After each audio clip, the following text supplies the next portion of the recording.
বিবি সন্তান বন্ধু বান্ধব আছে যাহারা জনমের মতো বিদায় করে দিবে তাহারা।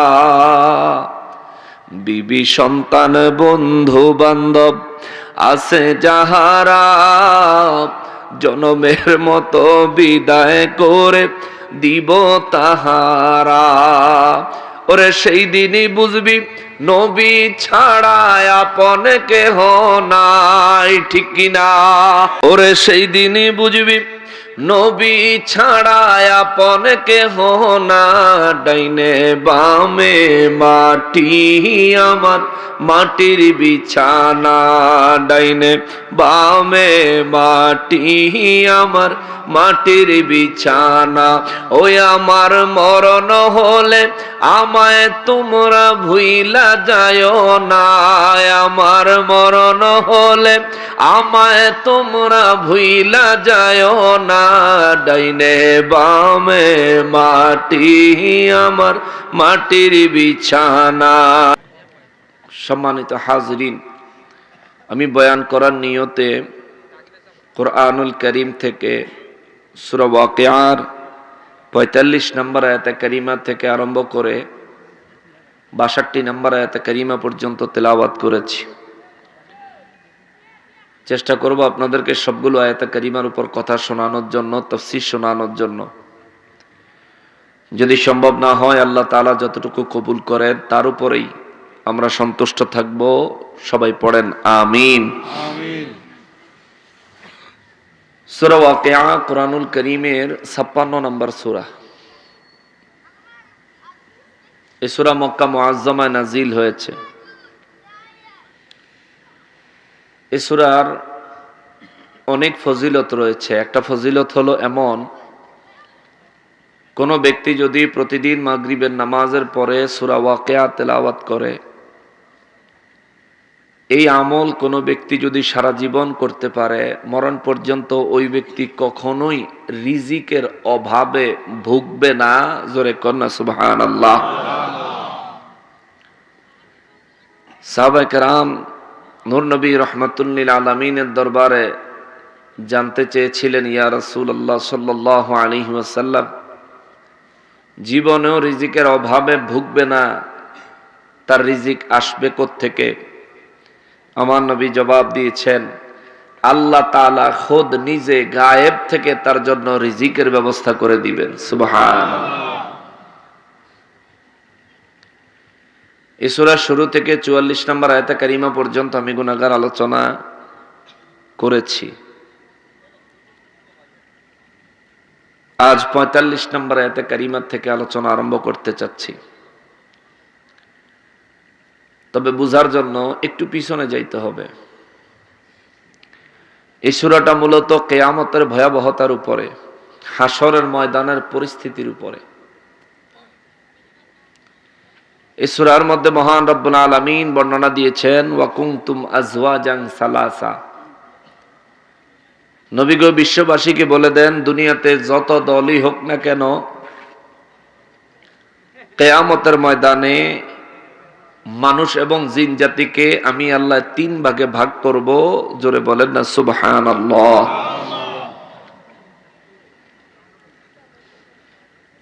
আল্লাহ তাআলা বলেন, এক ভাগ হবে আরশ আজিমের ডান পাশের, এক ভাগ করে আমি আরশ আজিমের ডান পাশে তাদেরকে রাখবো। আরেক ভাগ করে আমি আরশ আজিমের বাম পাশে রাখবো। আর আরেক ভাগকে আমি স্বয়ং নিজের সামনে রাখবো। জোরে কন্যা সুবহানাল্লাহ। সাহাবায়ে কেরাম জানতে চাইলেন, হুজুর আরশ আজিমের ডান পাশে কারা থাকবে? নবীজি রাহমাতুল লিল আলামিন বললেন, যাদেরকে আল্লাহ তাআলা ডান হাতে আমলনামা দিবেন তারাই আরশ আজিমের ডান পাশে থাকবেন। জোরে পড়েন না সুবহানাল্লাহ। হুজুর আরশ আজিমের বাম পাশে কারা থাকবে? আমার নবী জবাব দিলেন, আরশ আজিমের বাম পাশে থাকবে যাদের আমলনামা আল্লাহ তাআলা বাম হাতে দিবেন, এরা হলো কাফের এবং মুনাফিকের দল। জোরে বলেন নাউযুবিল্লাহ। তিন নম্বরে হুজুর খুদ রব্বুল আলামিন সামনে কাদেরকে জায়গা দিবেন? নবী বললেন নবী, রাসূল, সিদ্দিক এবং শহীদদেরকে। জোরে কন্যা সুবহানাল্লাহ। তার মধ্যে কোনো কোনো বর্ণনায় ওলি আল্লাহদের কথাও পাওয়া যায়। তো আরশ আজিমের বাম পাশে আল্লাহ যাদেরকে জায়গা দিবেন, আজকের আলোচনা তাদের বিষয়ে। ডান পাশে যাদেরকে জায়গা দিবেন তাদের আলোচনা ইতিপূর্বে হয়ে গেছে, অনলাইনে হয়তো পেয়ে যাবেন আলোচনাটা। ধারাবাহিক তাফসীর শোনার অভ্যাস করবেন। অনলাইনে আমাদের ধারাবাহিক তাফসীরগুলো আছে, ইনশাআল্লাহ শুনলে আস্তে আস্তে আল্লাহ তাআলা হেদায়েত দিবেন, দ্বীনের পথে চলে আসবেন। আল্লাহ তাআলা আমাদেরকে হেদায়েতে কামেলা নসিব করেন। জোরে পড়েন আমিন। বাম পাশে আরশে আজিমের বাম পাশে যারা থাকবেন তাদের ব্যাপারে আল্লাহ তাআলা বর্ণনা করছেন এইভাবে, বোঝানোর জন্য সংক্ষেপে বলে আমি ৪৫ নম্বর আয়াত থেকে বিস্তারিত ধরবো ইনশাআল্লাহ। আল্লাহ বলেন, বিসমিল্লাহির রহমানির রহিম, ওয়া আসহাবুশ শিমালি মা আসহাবুশ শিমাল। আওয়াজ করে বলেন আল্লাহু আকবার। রব্বুল আলামিন কালামে হাকিমে সূরা ওয়াকিয়ার ৪১ নম্বর আয়াতে কারীমার মধ্যে বলেন, ওয়া আসহাবুশ শিমাল, সেদিন আরশ আজিমের বাম পাশে আমি আল্লাহ একটা দলকে জায়গা দিব। ওই দলে মানুষ থাকবে এবং জিন জাতি থাকবে। রব্বুল আলামিন বলেন, মা আসহাবুশ শিমাল, আরশ আজিমের বাম পাশে যেই দলটা থাকবে, যারা জায়গা পাবে, রব্বুল আলামিন বলেন আমি রব তাদের জন্য ঘোষণা দিলাম, তারা বড়ই হতভাগা, বড়ই দুর্ভাগা, বড়ই বিপদগ্রস্ত। চিৎকার দিয়ে বলেন নাউযুবিল্লাহ।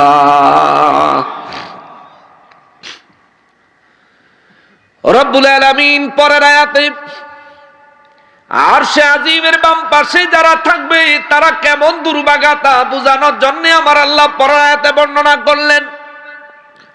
রব্বুল আলামিন বলেন, আরশে আজিমের বাম পাশে যারা থাকবে, ফি সামুমি ওয়া হামিম। জোরে বলেন আল্লাহু আকবার। রব্বুল আলামিন বলেন, আরশ আজিমের বাম পাশে যারা থাকবে এদের জন্য আমি রব্বুল ইজ্জত একটা হাওয়া ছাড়বো, বাতাস, একটা বাতাস তাদের দিকে বইয়ে দিব।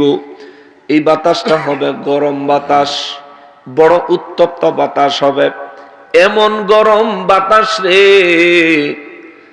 বাড়ির মধ্যে প্রেসার কুকার আছে না? প্রেসার কুকার আছে না? গোশত রান্না করে যে প্রেসার কুকারে যখন হাওয়া বের হয়, রান্না হয়ে গেলে ৩ বার হাওয়া বের হয় না? যারা রান্না করে হেরা জানে। হাওয়াটা যখন বের হয় দেখবেন হাওয়াটা কতটা গরম, ওইখানে হাত দিলে হাত সিদ্ধ হয়ে যাবে, এত গরম বাতাস গরম হয়। আল্লাহ রাব্বুল ইজ্জত বলেন, আমি আরশ আজিমের বাম পাশে লোকেদেরকে আমি রব্বুল আলামিন একটা গরম হাওয়া ছেড়ে দিব তাদের দিকে। দুনিয়ার বিজ্ঞান আবিষ্কার করেছে, এয়ার ফ্রায়ার নামে একটা মেশিন বাহির করেছে, যার ভিতরে মুরগি মশলা মাখায়া ভিতরে দিয়ে সুইচ দিয়ে দিলে অটোমেটিক মুরগি কাবাব হয়ে যায়। তেল লাগে না, আগুন লাগে না। এয়ার ফ্রায়ার মানে বাতাস গরম হইয়া বাতাসের দ্বারা সিদ্ধ হয়ে যায়, কাবাব হয়ে যায়। রব্বুল আলামিন বলেন, ফি সামুম, আমি রব্বুল আলামিন আরশ আজিমের বাম পাশে যারা দাঁড়াবে আমি রব্বুল আলামিন তাদের জন্য একটা গরম হাওয়া ছেড়ে দিব। এই গরম হাওয়ায় তাদের পুরো দেহ ঝলসায়া দিবে, এই গরম হাওয়া তাদের পুরো দেহ জ্বালায়া দিবে, এই গরম হাওয়া তাদের পুরো দেহটাকে সিদ্ধ করে ফেলবে, এই গরম হাওয়া তাদের দেহটাকে কাবাব কাবাব বানায় ফেলবে। আল্লাহ বলেন এরপরে ওয়া হামিম, আমি আল্লাহ এরপরে তাদের জন্য তাদের গলা কলিজা পর্যন্ত শুকাইয়া যাবে পিপাসায়, তারা পানি চাইবে। আমি রব্বুল আলামিন তাদের জন্য পানি দিব। এটা কিন্তু জাহান্নামের ভিতরে না, আরশ আজিমের বাম পাশে। জাহান্নামের ভিতরে না, আরশ আজিমের বাম পাশে। আল্লাহ বলেন তাদেরকে আমি কিছু গরম পানি দিব, ওয়াহামিম, আর উত্তপ্ত পানি দিব, গরম পানি। সাহাবায়ে কেরাম বলেন, হুজুর গরম পানি কেমন গরম হবে? নবী বলেন, এমন গরম হবে রে, এই পানিটা পান করার সাথে সাথে এই মুখ দিয়া প্রবেশ করলে পানিটা শরীরের ভিতরে সমস্ত অঙ্গ প্রত্যঙ্গ গরমে গালায়া প্রস্রাব পায়খানা রাস্তা দিয়া বাহির হইয়া যাবে, কিন্তু মরণ নাই। জোরে বলেন আল্লাহু আকবার। এমন মুসিবতে কিয়ামতের ময়দানে আপনি কি পড়তে চান? কথা কয় না এডি বয়ান বুঝেন। আমি কিন্তু গুমাইন্না কাস্টমারের কাছে মাল বেচি না, আমার লোক কথা কল লাগবো।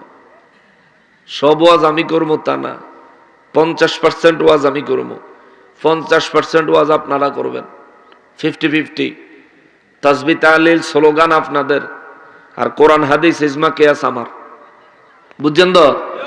জোরে কর আল্লাহু আকবার। আর জোরে বলেন আল্লাহু আকবার। হে মুসলমান, মুসলমানেরা রে, আমার পেয়ারা নবীর উম্মতিরা রে, বুঝে থাকলে আমার একটু জবাব দেন রে বাবা। হাসরের ময়দানে ওই কঠিন মুসিবতে আপনি কি পড়তে চান? জোরে বলেন, পড়তে চান? যদি পড়তে না চান রে বাবা, এই দুনিয়াটা আখেরাতের জন্য তৈয়ার করেন, এই জিন্দিগিটা আখেরাতের জন্য তৈয়ার করেন। শুধু দুনিয়া দুনিয়া বলে দুনিয়ার ব্যস্ততায় নিজেকে মগ্ন করে দিলেন, অথচ আপনি দুনিয়াতে এসেছেন আখেরাত হাসিল করার জন্য, আপনি দুনিয়াতে এসেছেন জান্নাত হাসিল করার জন্য, আপনি দুনিয়াতে এসেছেন জান্নাতে প্রবেশ করার জন্য। এই কথাটা আপনি ভুলেই গেছেন। আপনার যে মরণ লাগবো এই কথাটাও আপনি ভুলে গেছেন। আপনার যে দুনিয়ার থেকে বিদায় হয়ে যাওয়া লাগবো এই বিষয়টাও আপনি মনে হয় ভুলে গেছেন। যদি ভুলে না যাইতেন, মসজিদে আজান হলে ঘরে শুয়ে থাকতে পারতেন না, ঠিক কিনা বলে?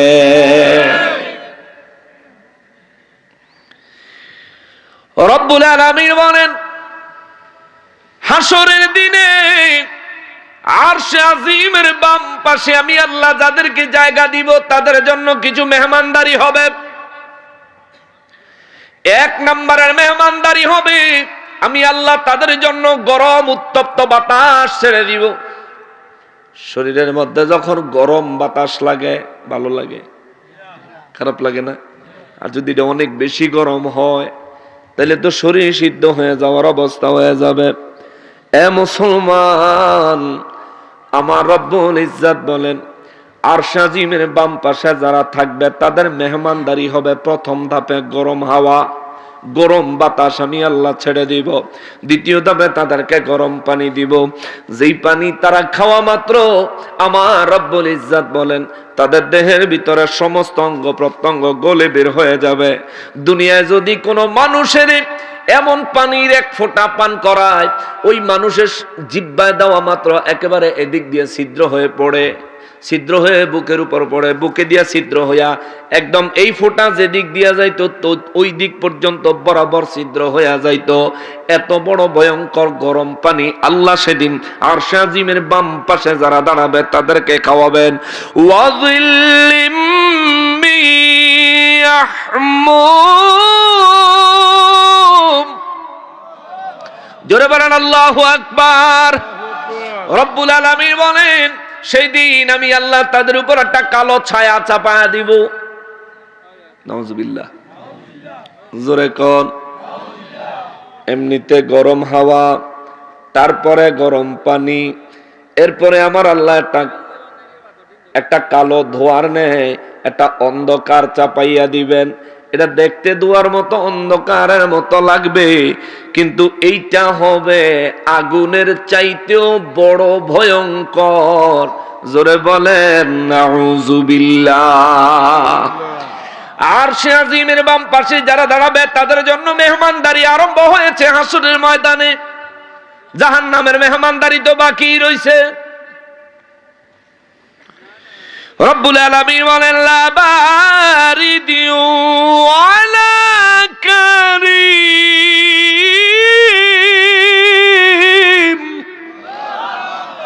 রব্বুল আলামিন বলেন আমি যে এই কালো ধোঁয়া, অন্ধকারাচ্ছন্ন কালো ধোঁয়া তাদের উপর চাপায়া দিব, এই ধোঁয়াগুলো ঠান্ডা নয়। এই ধোঁয়ার ভিতরে যারা এই ধোঁয়ার ভিতরে যারা পড়বে, এই ধোঁয়ার ভিতরে যারা পতিত হবে, আর শাজিমের বাম পাশে এই ধোঁয়াটা যাদের জন্য আযাব হিসেবে আমি আল্লাহ চাপায়া দিব। ওয়ালা কারীম, তাদের জন্য এই ঘটনাটা সম্মানের হবে না, আরামের হবে না, আরামদায়ক হবে না। অতএব বাবারে, আরশ আজিমের ডান পাশে আল্লাহ যেন আমাদেরকে জায়গা দেন, তার জন্য নিজেকে প্রস্তুত করতে হবে। কথা বলেন ঠিক কিনা? এইবার আসেন আমার মূল আয়াত 45 নম্বর আয়াত। আল্লাহ বলেন এই যে মেহমানদারিটা তাদেরকে করব, কি কারণে জানোনি? রব্বুল আলামিন এবার কারণ বলে দিচ্ছেন। কিয়ামত রয়েছে কোথায়? হাসরের ময়দান রয়েছে কোথায়? 1450 বছর আগে আমার আল্লাহ হাসরের ময়দানের ঘটনা বলে দেয়। রব্বুল আলামিন বলেন আমি তাদেরকে গরম হাওয়া, গরম পানি, গরম ছায়া, অসম্মানের পরিস্থিতি, আমি আল্লাহ এই 4 ধরনের আযাব তাদেরকে দিব হাসরের ময়দানে। কেন দিব শুনিয়ালো, জানিয়ালো বিশ্ববাসী। আল্লাহ বলেন ইন্নাহুম কানু ক্বাবলা যালিকা মুতরাফিন।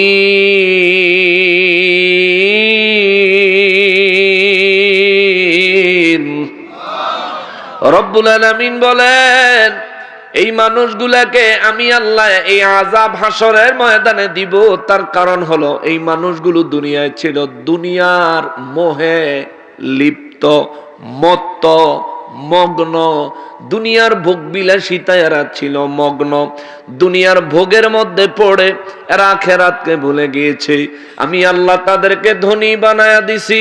ধনী হওয়ার পরে ফজরের নামাজ ছেড়ে দিয়েছে, ঠিক মতন নামাজে যায় না।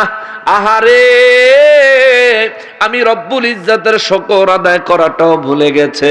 আমি রব্বুল ইজ্জাতকে সন্তুষ্ট করার জন্য কিছু করা লাগবে তাও ভুলে গেছে। অনেক দুনিয়ার মোহ তাকে আঁকড়ায়া ধরেছে, দুনিয়ার মোহ তাকে চেপে ধরেছে, দুনিয়ার মোহে সে নিজেই মগ্ন হয়ে গেছে।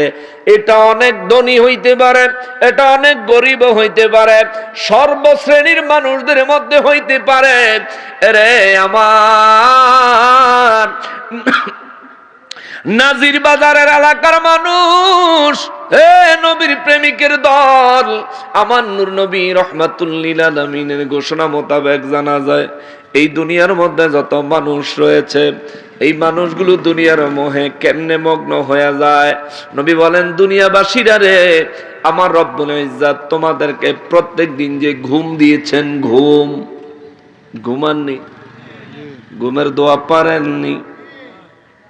আল্লাহুম্মা বিসমিকা আমুতু ওয়া আহইয়া অর্থ জানেননি। আল্লাহুম্মা হে আল্লাহ, বিসমিকা তোমার নামে, আমুতু আমি মৃত্যুবরণ করিতেছি, ওয়া আহইয়া এবং যদি জিন্দা হই তোমার নামেই জিন্দা হব। সুবহানাল্লাহ। প্রতিদিন আপনি যতবার ঘুমান ততবার মরেন, প্রতিদিন আপনি যতবার ঘুমান ততবার মরেন। কবরের জিন্দেগি দুনিয়ার ঘুমের জিন্দেগি একরকম। কবরের জীবনে টাকার দরকার হয়, কথা কয় না, সম্পদের দরকার হয়, মোবাইল ফোনের দরকার হয়, বিবির দরকার হয়, সন্তানের দরকার হয়। না না না, কবরের মধ্যে এই সব কোনো কিছুই প্রয়োজন হয় না। দেখেন আপনার ঘুম আর কবরের জীবন একই রকম। আপনি ঘুমাইছেন, মোবাইলের দরকার নাই, ঘুমাইছেন, বিবির দরকার নাই, ঘুমাইছেন, সন্তানের দরকার নাই, ঘুমাইছেন, সম্পদের দরকার নাই, ঠিক কিনা? ঘুমাইছেন, টাকার দরকার নাই। বাড়িতে ঘুমাইছেন, গাড়িতে ঘুমাইছেন, রাস্তায় ঘুমাইছেন, ঈদগাহে ঘুমাইছেন, মসজিদে ঘুমাইছেন। অনেকে মসজিদে যেয়ে ঘুমায় আছে না? যেখানেই আপনি ঘুমাইলেন, দুনিয়ার কোন জিনিস আপনার কাজে আসবে না, প্রয়োজনও পড়বে না, প্রয়োজনও হবে না। রব্বুল ইজ্জাত মানুষের দৈনিক ঘুম দিয়া মানব জাতিরে প্রতিদিন মেসেজ দেয়, এ দুনিয়ার মানুষ, দুনিয়ায় যাই করো না কেন 24 ঘন্টার ভিতরে আমি আল্লাহ তোমারে 6 ঘন্টা দিলাম, মরার মতো থাকবি। ঠিক কিনা বলেন? মরার মতো থাকবি। তবে মরার আগে আসল মরণের কথা চিন্তা করিস, আসল মরণের কথা চিন্তা করিস। দুনিয়ার মোহে মগ্ন হইয়া থাকিস না।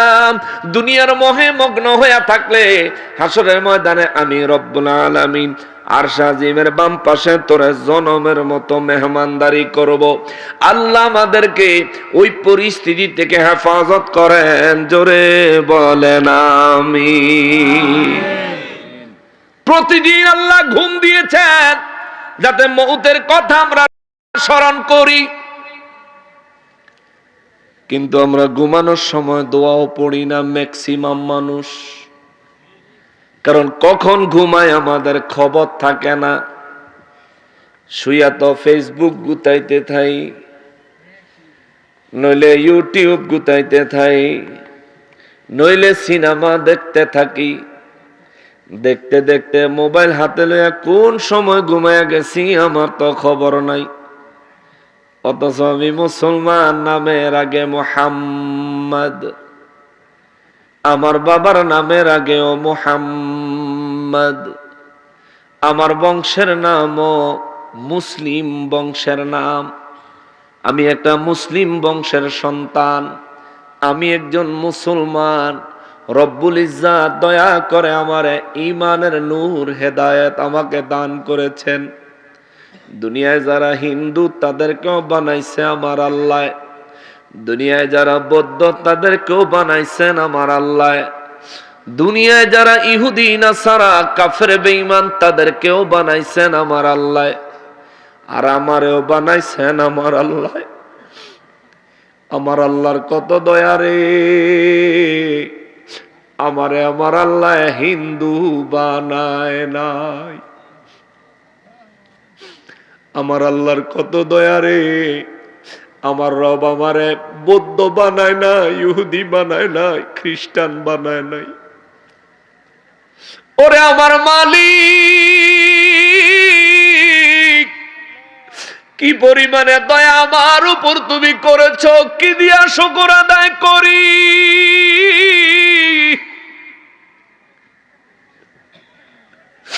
আর যদি দুনিয়ায় বেদিন হইতাম, হাসরে তুমি আরশ আজিমের বাম পাশে রাখতা নিশ্চিত। ও মালিক, এরা সিলেট দক্ষিণ সুরমা নাজির বাজারের মুসলমানেরা রে, একটা বার চিন্তা করে দেখেন আমাদেরকে আল্লাহ মুসলমান বানাইছেন। ইচ্ছা করলে আদম নবীর উম্মত বানাইতে পারতেন, তা বানায় নাই। মুসা নবীর উম্মত বানাইতে পারতেন, তাও বানান নাই। ঈসা নবীর উম্মত বানাইতে পারতেন, তাও বানান নাই। ইব্রাহিম নবীর উম্মত বানাইতে পারতেন, তাও বানান নাই। এমন একজনের উম্মত আমার আল্লাহ আমাদেরকে বানিয়েছেন, যিনি খুদ রব্বুল আলামিনের হাবিবুল্লাহ। জোরে কর আল্লাহু আকবার। কি দিয়ে শুকর আদায় করবেন? এ মুসলমান, ঈমান কত বড় নিয়ামত। আজ হয়তো আপনি অনুধাবন করতে পারতেছেন না, চিন্তা করতে পারতেছেন না, বুঝতে পারতেছেন না, কিন্তু যেদিন বুঝবেন সেই দিন আর বুঝার সময় এতে পাবেন না। আজরাইল যখন মাথার কিনারে এসে যাবে জান কবজ করার জন্যে, নবী বলেন ইমানদারের জান কবজ হবে কেমন জাননি? ইয়া রাসূলুল্লাহ কেমন? নবী দুইটা উপমা দিছেন। এক হলো আটার খামিরের ভিতরে যদি একটা চুল দেখা যায়, চুলটা ধরে টান দিলে যেমনি ভাবে খামিরের ক্ষতি হয় না, চুল আরামে বের হয়ে যায়, ঠিক তেমনি ভাবে মুমিনের কলব, ইমানদারের অন্তর থেকে, ইমানদারের দেহ থেকে তার রুহটা বের হয়ে যাবে। ইমানদারের কোনো কষ্ট হবে না, ক্ষতি হবে না, টেরও পাবে না। জোরে বলেন আল্লাহু আকবার। নবী বলেন দ্বিতীয় নম্বর, ছোট বাচ্চা মায়ের দুধে মুখ লাগায়া দুধ টানতে টানতে বাচ্চা যখন ঘুমাইয়া যায়, বাচ্চার মুখ থেকে মা যখন দুধটা বের করে নিয়ে যায়, বাচ্চা টের পায় না। যেমনি ভাবে বাচ্চার ঘুমও ভাঙে না, টেরও পায় না, একেবারে কষ্ট ছাড়াই মা বাচ্চার মুখ থেকে দুধটা বের করে নিয়ে যাইতে পারে। আমার নবী রাহমাতুল লিল আলামিন বলেন, ঈমানদার মুমিন ঈমানদার যারা, তাদের মৌতের সময়ও তাদের রূহটা যখন বের হবে, আমার রব্বুল ইজ্জাত তাদেরকে ওই শিশু বাচ্চা মুখ থেকে মা দুধ বের করে নিলে যেই রকম বিনা কষ্টে, কোন রকম কষ্ট ছাড়া, শিশু বাচ্চাটার ঘুম ভাঙন ছাড়াই দুধটা বের হয়ে যায়, মুমিনের রূহটা ঠিক এইভাবে বের হবে। মুমিন কষ্টও পাবে না, মুমিন টেরও পাবে না। জোরে বলেন আল্লাহু আকবার। আমার নূর নবী রাহমাতুল লিল আলামিন আরো বলেন, আর যখন মুনাফিক কাফের বেঈমানের জান কবজা করার জন্য আজরাইল আসে, নবী রাহমাতুল লিল আলামিন বলেন, আজরাইল আসার আগে, আজরাইলের আগে আগে জাহান্নাম থেকে 4 জন ফেরেশতা এসে হাজির হয়। তার পায়ের কাছে 2 জন, 2 সিনার কাছে 2 জন দাঁড়িয়ে যায়। তাদের হাতের মধ্যে জাহান্নামের আগুনের লাঠি থেকে বর্ষার নেয়। নবী রাহমাতুল লিল আলামিন বলেন, এটা নিয়ে তারা ভয়ঙ্কর চেহারা নিয়ে দাঁড়িয়ে থাকে। যে ব্যক্তি কাফের, যে ব্যক্তি মুনাফিক, এই ব্যক্তি মৌতের সময় তাদেরকে দেখতে পায়, বড় ভয়ঙ্কর অবস্থা হয়ে যায়। আজরাইল তার মাথার কাছে এসে বসে, আজরাইল তার রূহটাকে ডাকে, বের হয়ে আসো জাহান্নামের দিকে, এ আল্লাহর নাফরমান বান্দা, এই আল্লাহর নাফরমান বান্দার আত্মারে। নবী রাহমাতুল লিল আলামিন বলেন, এই কথা বলার পরে এই ব্যক্তির দেহের রূহটা শরীরের বিভিন্ন দিকে ছটফট করতে থাকে। পায়ের কাছে যায় রূহটা বাহির হয়ে যাওয়ার চেষ্টা করে, কিন্তু দেহ থেকে বাহির হইতে পারে না। রূহ আজরাইলের হাতে ধরা দিবে না, এই জন্য দেহের বিভিন্ন জায়গায় দৌড়াদৌড়ি করে। নবী বলেন, ওই জাহান্নামের ফেরেশতাগুলো দুনিয়াতে জিন্দা থাকতে আজরাইলের নির্দেশে এই ব্যক্তির পায়ের আঙ্গুলের নখের থেকে টিপা আরম্ভ করে। যেই জায়গায় একটা টিপ দেয়, ওই জায়গার হাড্ডি মাংস পায়েস হয়ে যায়, ওই জায়গা থেকে পরিপূর্ণ বোধ চলে যায়, প্যারালাইজড হয়ে যায়। এইভাবে ফেরেশতারা পায়ের আঙ্গুল থেকে টিপতে টিপতে ফেরেশতারা বুক পর্যন্ত আনে। তারপরে ওই যে জাহান্নামের লাঠি বর্ষা নিয়ে এসেছে, ওই বর্ষা দিয়ে তার বুকের উপরে আঘাত করে। নবী বলেন, এমন ভাবে আঘাত করে রে, তার বুকের এই পাশ থেকে পিঠের পেছন দিয়ে বের হয়ে যায়। দুনিয়ার মানুষ দেখতে পায় না, কিন্তু যার জান কবজা হয় তার অবস্থাও ভালো থাকে না। এই ব্যক্তির ভিতর থেকে বর্ষায় টান দিয়া যখন রূহটা সব বের করে, তখন তার দুনিয়া থেকে প্রাণ পাখি উড়ে যায়। এরা মুসলমান, রব্বুল আলামিন আমাদেরকে দয়া করে মুসলমান বানিয়েছেন, ঈমান দিয়েছেন। আল্লাহ কোরআনুল কারীমে বলেন, ওয়াজআলা, আল্লাহ কোরআনুল কারীমের মধ্যে বলেন, ঈমানদারদেরকে আমি আল্লাহ ওয়াজআলা যুলুমাতি ইলান নূর, আমি আল্লাহ মুসলমানদেরকে কুফরির গুমরাহি থেকে বাঁচায়া আমি হেদায়েতের নূর দিয়া তাদেরকে যে ঈমানদার বানাইছি, এটা আমি রব্বুল আলামিনের বড় দয়া। চিৎকার দিয়া বলেন আল্লাহু আকবার। দুনিয়াদারি করাই লাগবে, করবেন যতটুকু হালাল ভাবে করা যায়।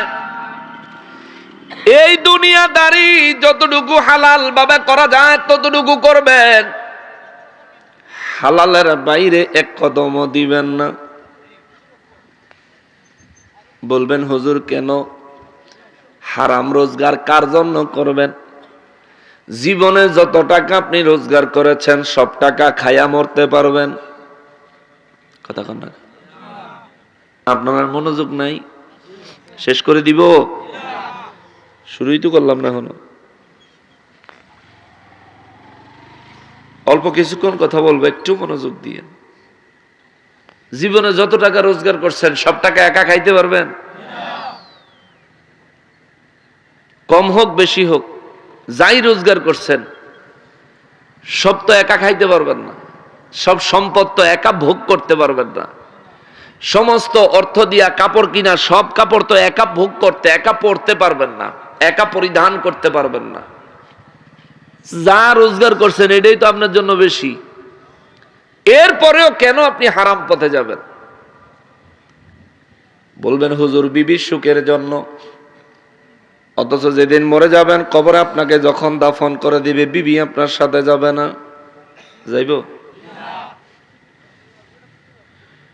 আজকা বাড়ির যায় ওসিয়ত কইরা দেখেন বিবিরে, ও বিবি, যেদিন আমার মৌত হবে তুমি যদি সেদিন বেঁচে থাকো, আমার যখন একা একা কবরে নামায়া দিবে কাফনের কাপড় লাগায়া, বিবি কবরের ভিতরে নবী বলেছেন তিনটা প্রশ্ন হবে, তিনটা সওয়াল হবে, জবাব দেওয়া লাগবে। ওই তিনটা সওয়াল যতক্ষণ পর্যন্ত হবে বিবি ততক্ষণ পর্যন্ত কবরে তুমি আমার সাথে থাইকো। থাকবো নি? রাজি হইব নি? কবরের ভিতরে না, যদি কোন কবরের বাইরে বয়ে থাকতো তাও রাজি হইতো না। ঠিক কিনা বলে? এই জন্য গজলের মধ্যে লেখছেন, ওরে বিবি সন্তান বন্ধু বান্ধব আছে যাহারা, জনমের মতো বিদায় করে দিবে তাহারা। বিবি সন্তান বন্ধু বান্ধব আছে যাহারা, জনমের মতো বিদায় করে দিব তাহারা। ওরে সেই দিনই বুঝবি নবী ছাড়া আপন কেহ নাই। ঠিক কিনা?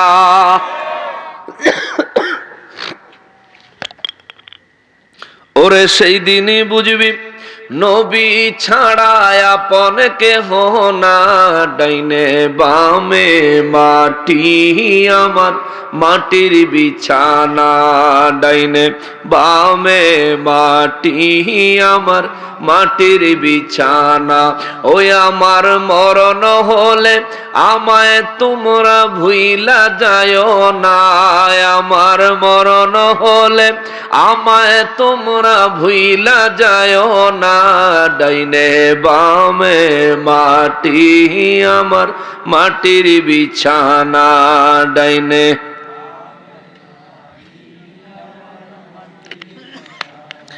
মুসলমানের আরিফ, আমার পেয়ারা নবীর উম্মতের আরিফ, শুধু বলতেছিলাম এই কথাটা, আমাদেরকে আমার আল্লাহ ইমানদার বানিয়েছেন। এটা কত বড় নেয়ামত, কত বড় নেয়ামত একবার চিন্তা করে দেখেন। আমিও মানুষ, আমারও জ্ঞান আছে, হিন্দুও মানুষ, তারও জ্ঞান আছে।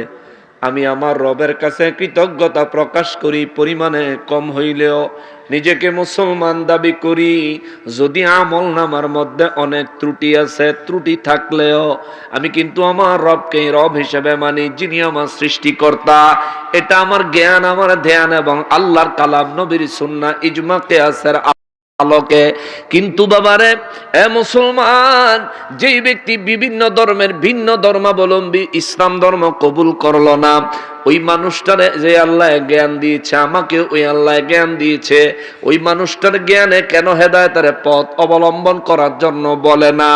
এটা বড় ভাগ্যের বিষয়, বড় ভাগ্যের বিষয়, বড় ভাগ্যের বিষয়। যতই বুঝবেন হেদায়েত পাওয়া আল্লাহ তাআলার কুদরতের পক্ষ থেকে এক বড় নেয়ামত। এই নেয়ামত যারে তারে আমার আল্লাহ দেয় না।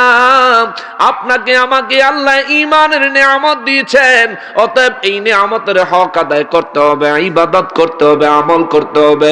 যদি দুনিয়ার বুক বিলাস রং তামাশায় মগ্ন হয়ে থাকেন, আল্লাহ বলেন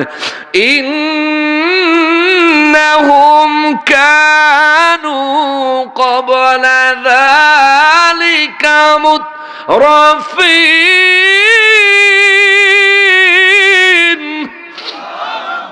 রব্বুল আলামিন বলেন, আমি রব্বুল আলামিন এই ধরনের আরশ আজিমের বাম পাশে জায়গা দিয়া তাদের উপরে এই ধরনের আযাব চালাবো। কারণ এক নাম্বার কারণ হলো এরা দুনিয়ার ভোগ বিলাসের মধ্যে মগ্ন ছিল, মত্ত ছিল, নিজের ডুবাইয়া দিছে। হালাল এবং হারামের পার্থক্য করে নাই, জায়েজ এবং না জায়েজের পার্থক্য করে নাই।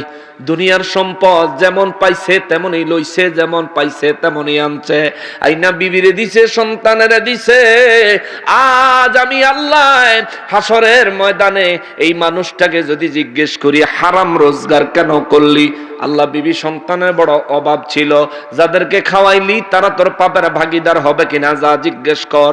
হাসরের ময়দানে দৌড়ে যায় যখন জিজ্ঞেস করবে, বিবি রে তোরাই তো খাইলি, তোরাই তো পড়লি, সব তো আমি খাই নাই, আমি তো আগেই মরে গেছি, তোরাই তো সব ভোগ করলি।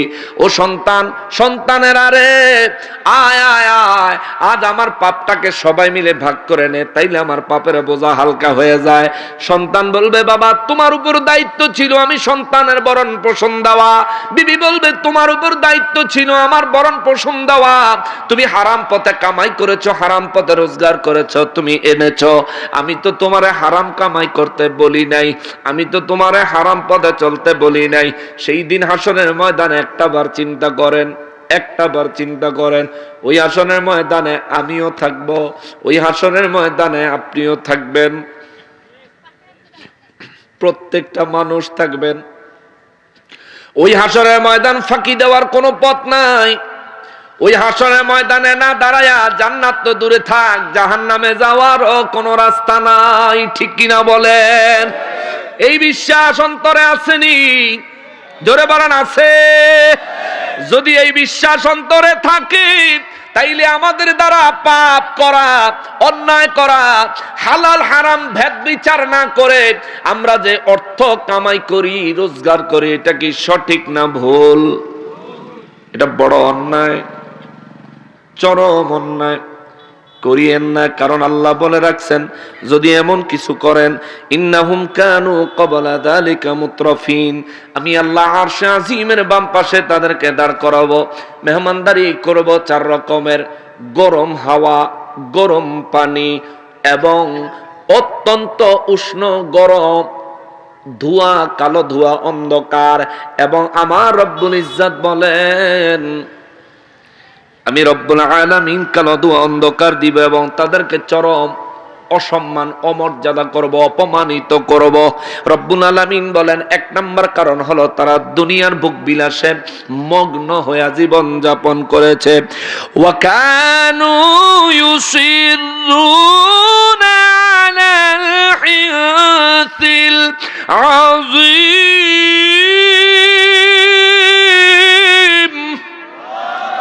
রব্বুল আলামিন বলেন, আর এই মানুষগুলো দুনিয়ায় পাপের মধ্যে ডুবে থাকতো। জোরে বলেন না আউযুবিল্লাহ। 1 নম্বরে মানুষগুলো দুনিয়ার ভোগ বিলাসে ডুবে থাকতো। বড় ভাব, বড় জমিদারি, আমার ফুটানি করতে হবে, হালাল হারাম বুঝি না। আরে হালাল ভাবে করেন, আল্লাহ আপনাকে যতটুকু দিয়েছেন হালাল ভাবে কামাই করে করেন, এটা করেন, হালাল ভাবে করেন, জায়েজ আছে।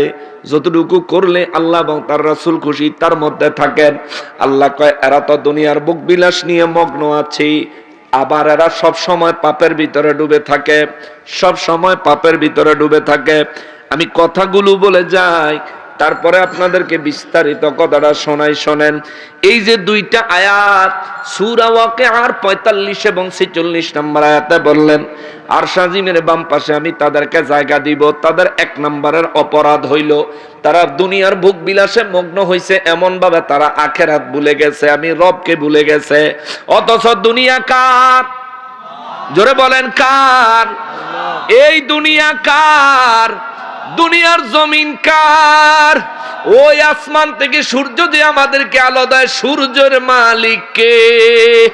রাত হলে যে চন্দ্র উঠায় আকাশে, ওই চাঁদের মালিক কে?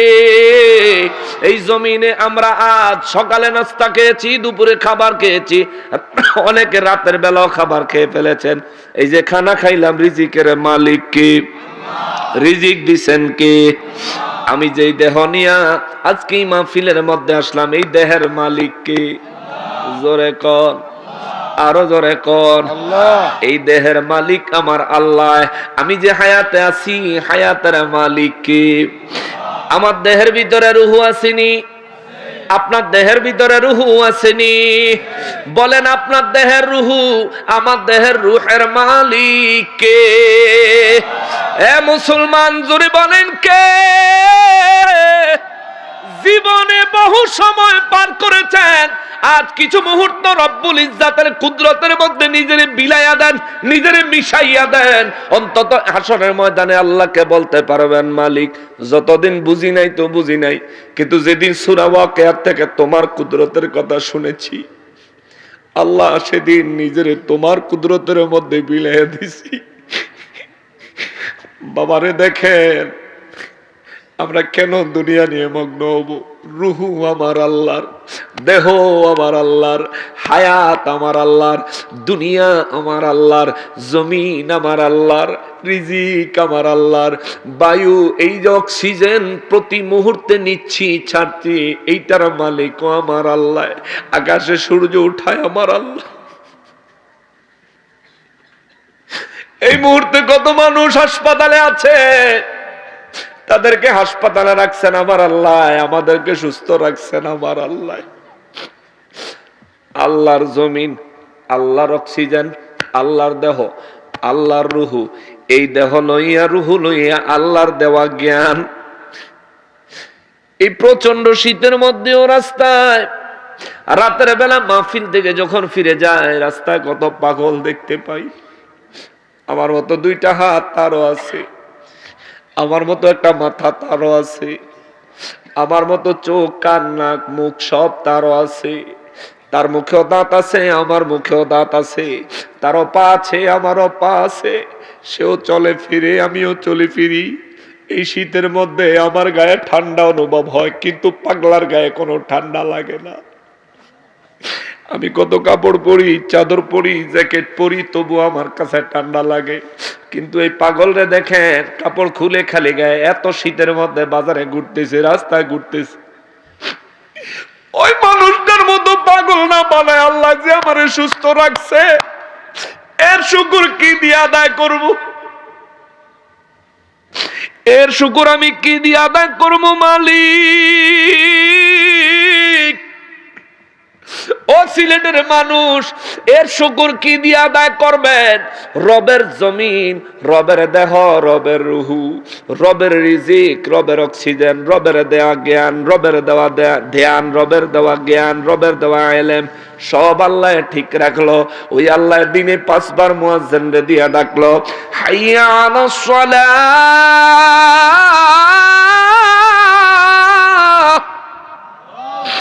আসো নামাজের দিকে, আসো নামাজের দিকে, আসো, হাইয়া আলাল ফালাহ। আল্লাহ ডাকলেন নামাজের দিকে আসো, নামাজ তোমার জন্য কল্যাণ, কল্যাণের দিকে আসো, কল্যাণের দিকে আসো, ভালোর দিকে আসো, ভালোর দিকে, কল্যাণের দিকে আসো। দিনে 5 ওয়াক্ত নামাজে প্রত্যেক আজানে 2 বার করে 10 বার আল্লাহ ডাকলেন নামাজে যাওয়ার জন্য। আপনি নামাজে গেলেন না, কোন সাহসে? কোন সাহসে গেলেন না নামাজে? জমিন তো আপনার না, জমিন আমার আল্লাহর। ওরে দেহ তো আপনার না, দেহ তো আমার আল্লাহ। রুহের মালিক তো আপনি না, এটা তো আমার আল্লাহর। কুলির রূহু মিন আমরিল্লাহ।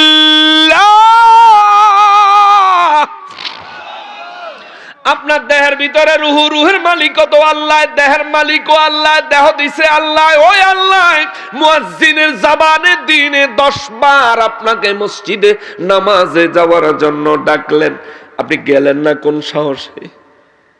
কোন সাহসে গেলেন না? কোন সাহসে আপনি নামাজ ছাড়া ঘুমায়া রইলেন? কোন সাহসে আপনি নামাজ বাদ দিয়ে দোকানে সময় কাটাইলেন? কোন সাহসে আপনি নামাজ বাদ দিয়া আল্লাহর হুকুম, আল্লাহর ইবাদত বাদ দিয়ে আপনি রোজগারের মধ্যে লেগে গেলেন? ওরে হালাল রোজগার আরম্ভ করেছেন, নামাজের সময় হয়েছে, আগে নামাজ পড়বেন পরে রোজগার করবেন। এইটা হলো ইসলামের বিধান।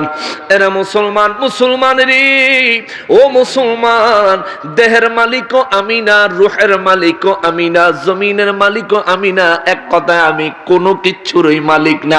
আরে আমি তো আমি না, ওরে আমি তো আমি না, আমি তো আমার না, আমি তো আমার না। আমি বলতে কোনো কিছু আমার নাই, আমার বলতে কোনো কিছু আমার নাই।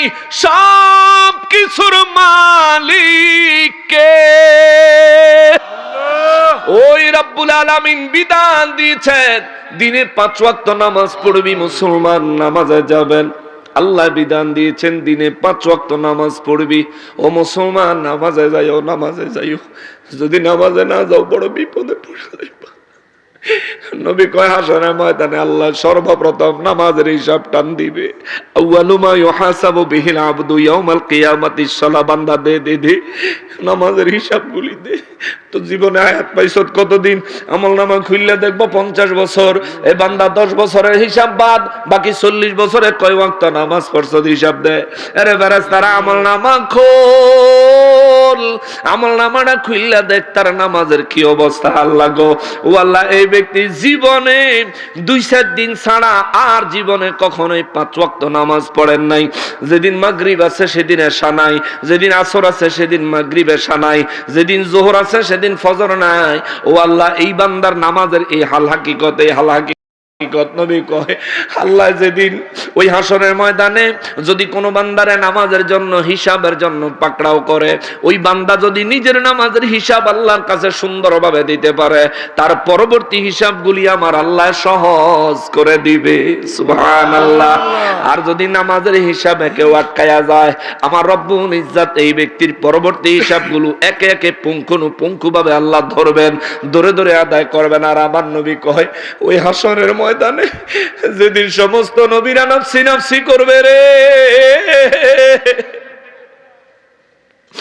সমস্ত নবী রাসূলেরা নফসি নফসি ইয়া রাব্বি নফসি বলে বলে হাসরের ময়দানে পাগল পারা হয়ে যাবে। আমার নূর নবী রাহমাতুল লিল আলামিন বলেন, ওই দিন বেনামাজিরে আমার আল্লাহ কঠিন ভাবে পাকড়াও করবে। আর হাসরের ময়দানে আমার আল্লাহ যদি কোন বান্দারে কঠিন ভাবে পাকড়াও করে, আমার নবী বলেন এই মানুষটা আর জান্নাতে যাইতে পারতো না। আল্লাহ যারে কঠিন ভাবে পাকড়াও করবে, পুঙ্খানুপুঙ্খ ভাবে জীবনের আমলের হিসাব নিবে, এই মানুষটা আর জান্নাতে যাইতে পারতো না। আপনি দুনিয়ায় 40-50 বছরের জিন্দেগির জন্য সারাদিন মাটি করে দিলেন, যেই জিন্দেগির কোনো শেষ নাই, ওই জিন্দেগির জন্য কি কসরত, কি করেছিস রে ভাই, কি করছস রে আমার ভাই। ওই দিনের জন্য যেই দিন শুরু হইলে আর কোনোদিন শেষ হবে না, যেদিন আরম্ভ হইলে আর কোনোদিন শেষ হইতো না, যে জীবন শুরু হইলে আর শেষ নাই। এই দুনিয়া তুমি ঋণ আছো, মরে গেছো, ঋণ শেষ। ছেলে সন্তান দিব নয়তো বা কেউ না কেউ দিব, মরে গেছো, ব্যাংকওয়ালা তোমারে ধরতে পারবে না রে ভাই। কিন্তু হাসরের ময়দান থেকে পালানোর কোনো সুযোগ নাই, পরপারের জিন্দেগি থেকে পালিয়ে যাওয়ার কোনো সুযোগ নাই। অতএব দুনিয়ার জীবনটা ওই জীবনের সুখ রহমত বরকত পাওয়ার জন্য বানাও। দুনিয়ার জিন্দেগিটা ওই জীবনের সুখ কামাই করার জন্য সময়টা ব্যয় করো। দিনের 24 ঘন্টা 6 ঘন্টা কাটাইলে ঘুমায়া 5 ওয়াক্ত নামাজ পড়তে আপনারা যেভাবে দ্রুত নামাজ পড়েন, 5 ওয়াক্ত নামাজ পড়তে এবারে 1 ঘন্টা সময় লাগবে। তাহলে এই 1 ঘন্টা সময় আল্লাহরে দেন না, বাকি 23 ঘন্টা সময় আপনি হালাল পথে রোজগারের পিছনে দৌড়ান না। আপনি আল্লাহরে 1 ঘন্টা 1 মিনিটও সময় না দিয়া আপনি দুনিয়া দাঁড়িয়ে নিয়ে দৌড়াচ্ছেন, দুনিয়ার ভোগ বিলাসের চিন্তায় দৌড়াচ্ছেন। কামাই করতে হবে, রোজগার করতে হবে, খাওয়ান দাওয়ান নাইলে কইতে খাইব। আরে বাবা বলেন তো, রিজিকের মালিক, আমার রিজিকের মালিক কি আমি না আল্লাহ? আমার রিজিকের মালিক আমার আল্লাহ। আপনার রিজিকের মালিকও আপনার আল্লাহ, আমার আপনার রব একজনই রব, ওই রব্বুল ইজ্জাত রব্বুল আলামিন।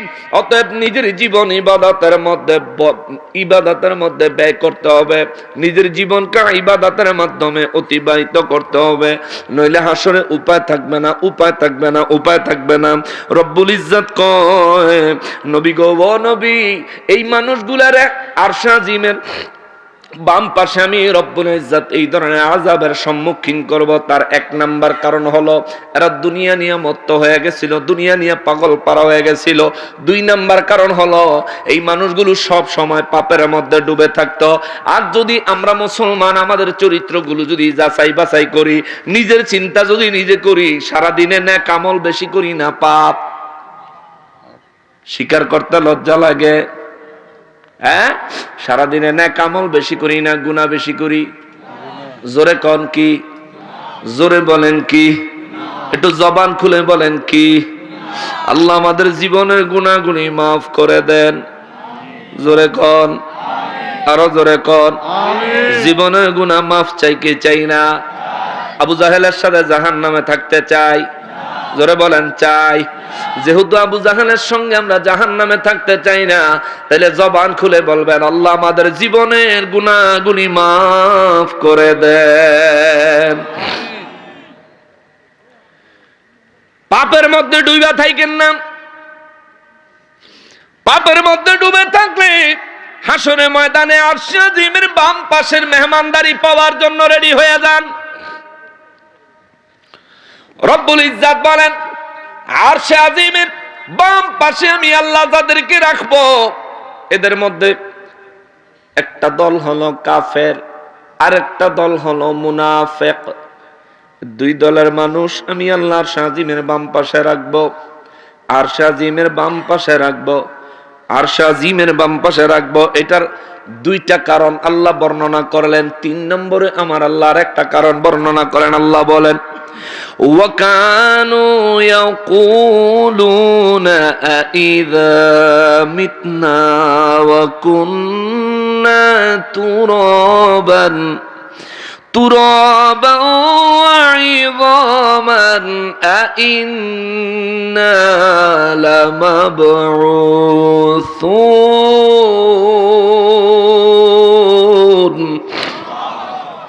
রব্বুল ইজ্জাত বলেন, তিন নাম্বার কারণ হলো পরকালে আমি আল্লাহ এদেরকে তুলবো, এদের বিচার করব। এই কথার উপর এরা বিশ্বাস করত না।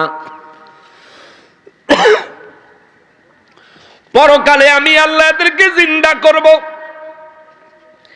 ওয়া কানু ইয়াকুলুন, যারা দুনিয়ায় কাফির তারা বলে থাকে, আশেপাশে হিন্দু পাড়া আছে? জি আছে। তাদের বাড়িতে শোনা যায়? শোনা যায়। আচ্ছা, আর অন্য কোন ধর্মের লোক আছে? হিন্দু ধর্মের লোক আছে না? আমরা ছোট করছি না হিন্দু ধর্মকে, খাটো করছি না, তবে তাদের কাছে আল্লাহর কথাগুলো পৌঁছে দিচ্ছি। আমার হিন্দু ভাইয়েরা, আমার হিন্দু মায়েরা, বোনেরা, যুবক ভাইয়েরা, বাবারা, একটু কান দিয়েন মাইকের দিকে। আল্লাহ তাআলা বলেছেন, ওই আল্লাহ যিনি আপনাকেও বানাইছেন, যিনি আমাদেরকেও বানাইছেন, ঠিক কিনা বলে? তিনি আপনাদেরও রব, আমাদেরও রব। আজ আপনারা কেন রব্বুল ইজ্জাতের হেদায়েতের পতাকা তলে ইসলামের মধ্যে দাখিল হচ্ছেন না? আমরা এটা বলতে পারি না, হয়তো বা ভাগ্যের বিষয়। কিন্তু হাসরের ময়দানে আল্লাহ রব্বুল ইজ্জাত যারা রবকে রব হিসেবে মানেনি, রবের ইবাদত করেনি, ইসলাম ধর্মের নিয়ম মোতাবেক নিজের জিন্দেগি আল্লাহ সন্তুষ্টির পথে পরিচালিত করেনি, এই মানুষগুলোর জন্য হাসরের ময়দানে বড়ই বিপদ হবে, বড়ই বিপদ হবে, বড়ই বিপদ হবে। আজ হয়তো আপনাদের ধর্মগুরুরা আপনাদেরকে বলে কি, ওয়াকানু ইয়াকুলুনা আইযা মিতনা ওয়া কুন্না তুরাবান ওয়া ইযামান আইন্না লামাজমুউন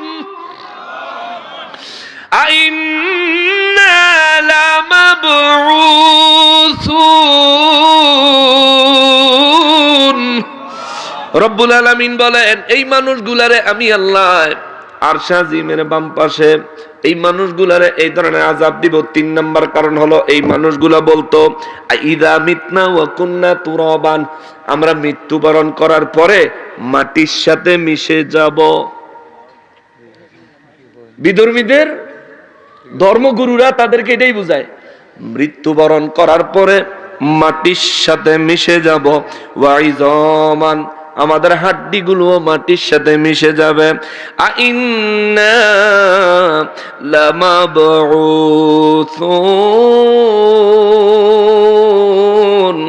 এবং তারা বলে এই মাটির সাথে দেহের গোশত, দেহের হাড্ডি মিশে যাওয়ার পরেও কি আমরা হাসরের ময়দানে উঠব?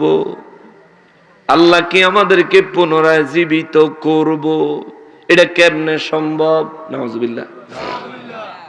এই কথা তারা বলে। এটার জবাব হলো আমার নবী রাহমাতুল লিল আলামিন বলেন, শোনো, মানুষের আগুন দিয়া জ্বালায়া দাও, অ্যাসিড দিয়া জ্বালায়া দাও, মানুষের মাটির নিচে দাফন করে দাও, মানুষের দেহের প্রত্যেকটা অঙ্গ প্রত্যঙ্গ ধ্বংস হয়ে গেল। মানুষের পিঠে যে মেরুদণ্ড আছে, এই মেরুদণ্ডের একেবারে শেষ মাথায় ওই জায়গার মধ্যে একটা হাড্ডি আছে, ওই হাড্ডির ভিতরে ছোট্ট সরিষার দানার মতো একটা হাড় আছে রে, ছোট্ট সরিষার দানার মতো একটা হাড় আছে।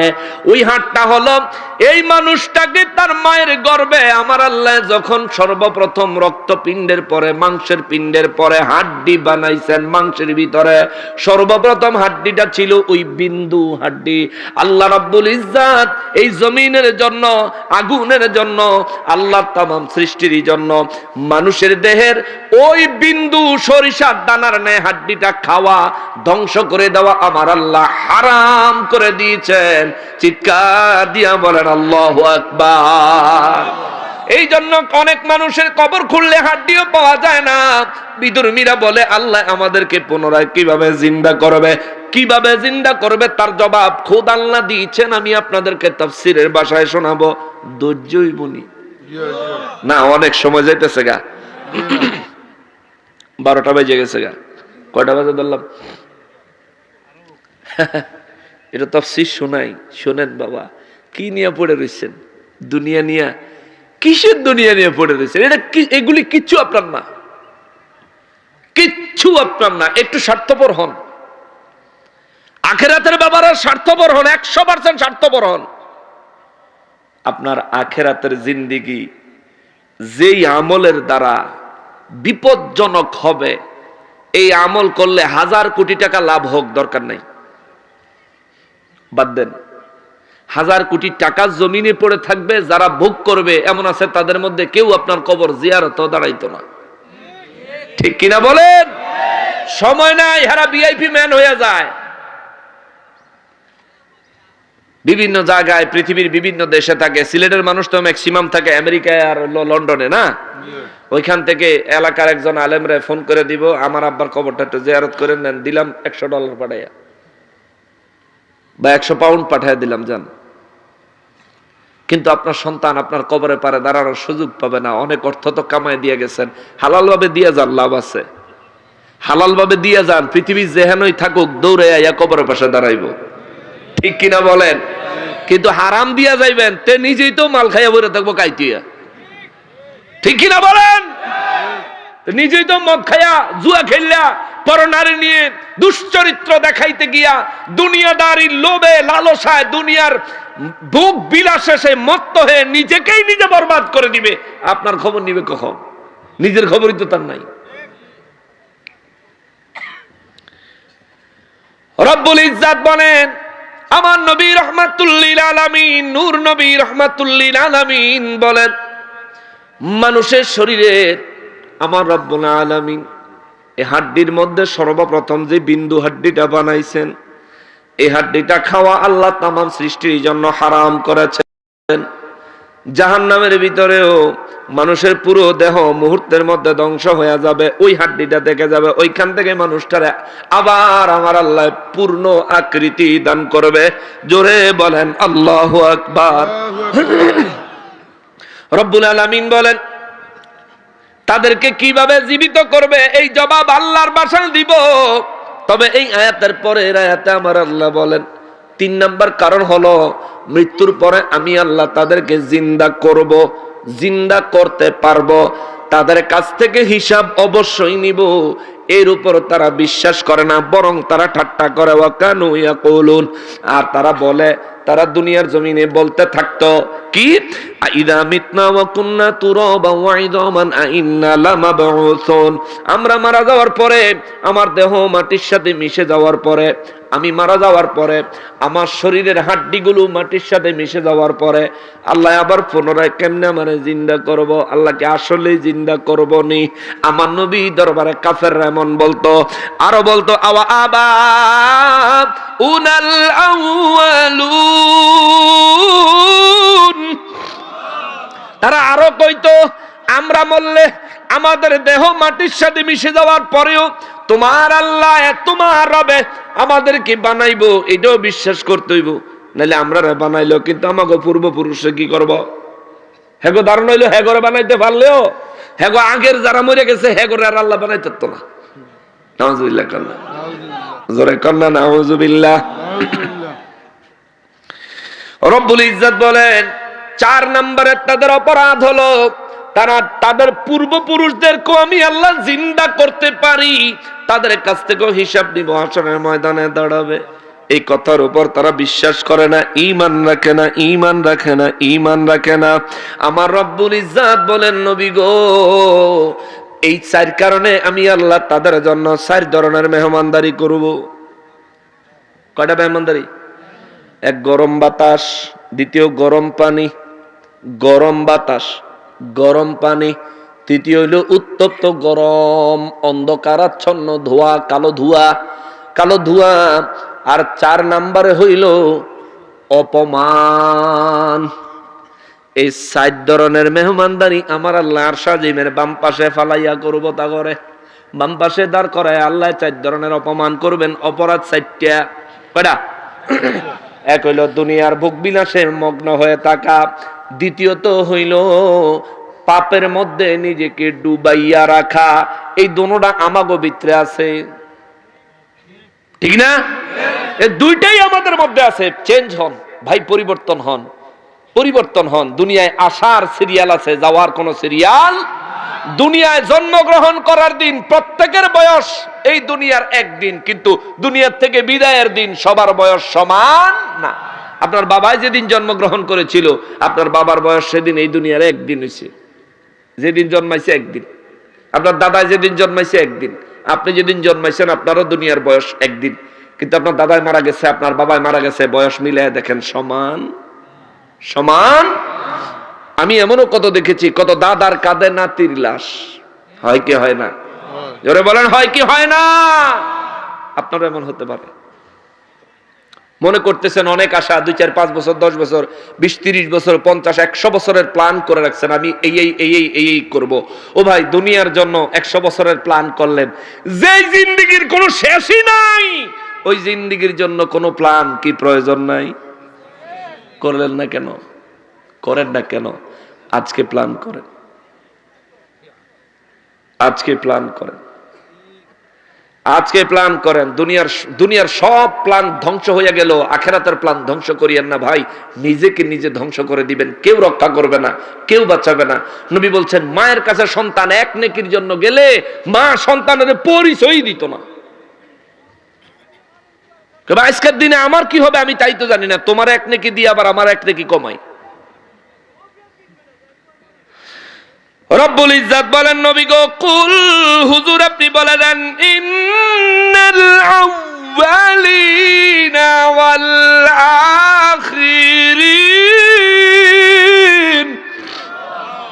রব্বুল আলামিন বলেন, নবী গো, ও নবী, এই অবিশ্বাসীদেরকে দুনিয়ায় জবাব দিয়া দেন, ইন্নাল আউয়ালিনা ওয়াল আখিরিন, নিশ্চয়ই আমি আল্লাহ আগের, একেবারে প্রথমের, সৃষ্টির প্রথমের এবং সৃষ্টির কিয়ামতের দিন পর্যন্ত শেষের সবাইরে আমি আল্লাহ হাসরের ময়দানে উঠাবো। সুবহানাল্লাহ। সবাইরে আমি আল্লাহ জিন্দা করব। লামাজমুন, অবশ্যই আমি আল্লাহ তাদেরকে জমায়েত করব এক জায়গায়।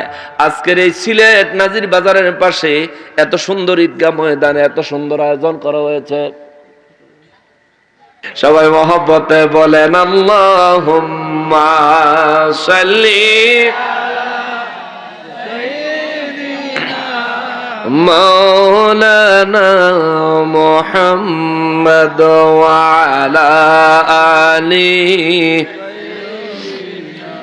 মাওলানা মুহাম্মদ আল্লাহুম্মা সাল্লি আলা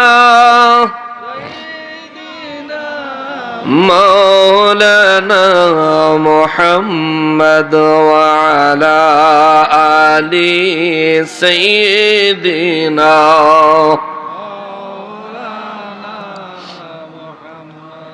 আমি যে আইতাছি পোস্টারে যে আমার নামটা দিছে এটা দেখে অনেকের জ্বালা উঠছে না? কথা কন, জ্বালা উঠছে না? এরাই হেরা, এরাই হেরা। হেরা চিন্তা করছে নকশবন্দি সাহেব আইলে ওয়াজার কিতা করব। আস্তে সবর থাক, ওদিকে কথা কয়েন না, গেটে কথা কয়েন না, আমি কথা বলি শুনে।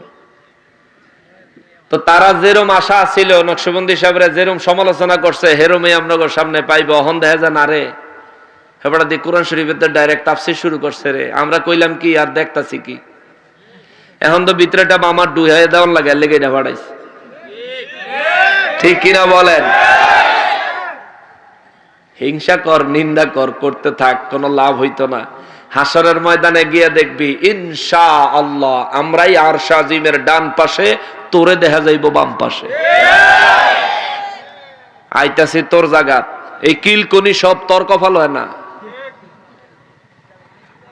এই যে কিলকনি আযাব গজব এটি সব তোর কপাল, আরো আছে, খারাপ বাইর করে দিতেছি।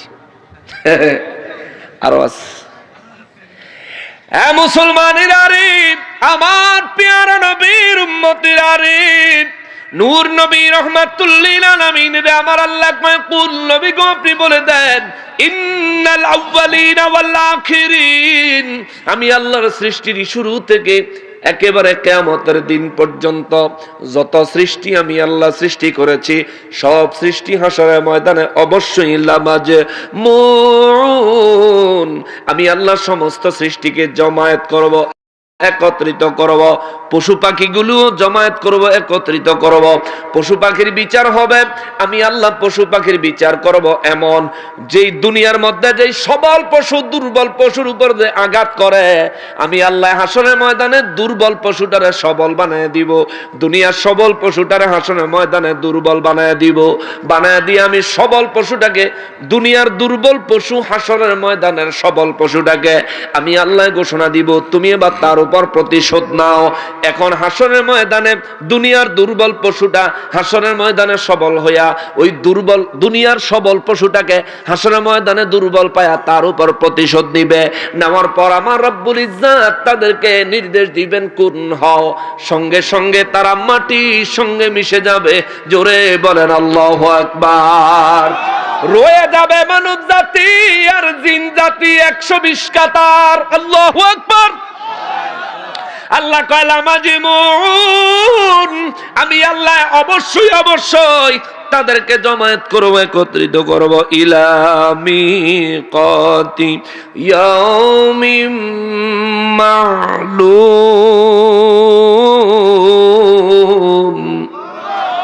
আল্লাহ একটা নির্দিষ্ট দিনে একটা নির্দিষ্ট সময় আমি আল্লাহ তাদেরকে এক জায়গায় করব, একত্রিত করব। একটা নির্দিষ্ট দিনে একটা নির্দিষ্ট সময়ে একটা নির্দিষ্ট দিন, ওই দিনটার নাম হলো কিয়ামতের দিন। একটা নির্দিষ্ট সময়, ওই সময়টার নাম হলো হাসরের সময়। হাসরের সময় কিয়ামতের দিন, কিয়ামত মানে হলো সব ধ্বংস হয়ে যাবে, সব বরবাদ হয়ে যাবে। এই জমিন ফুটবল খেলার মাঠের মতো হয়ে যাবে। দুনিয়ার কোনো জায়গায় এক ফোঁটা পানিও থাকতো না, দুনিয়ার কোনো জায়গায় একটা গাছও থাকবে না, গাছের ছায়াও থাকবে না। দুনিয়ার যত বড় বড় পাহাড়গুলি রব্বুল ইজ্জাত বলেন দুনিয়ার যত বড় বড় পাহাড়গুলি, পাথরের পাহাড়, মাটির পাহাড়, ম্যাক্সিমাম পাহাড় কিন্তু পাথরের।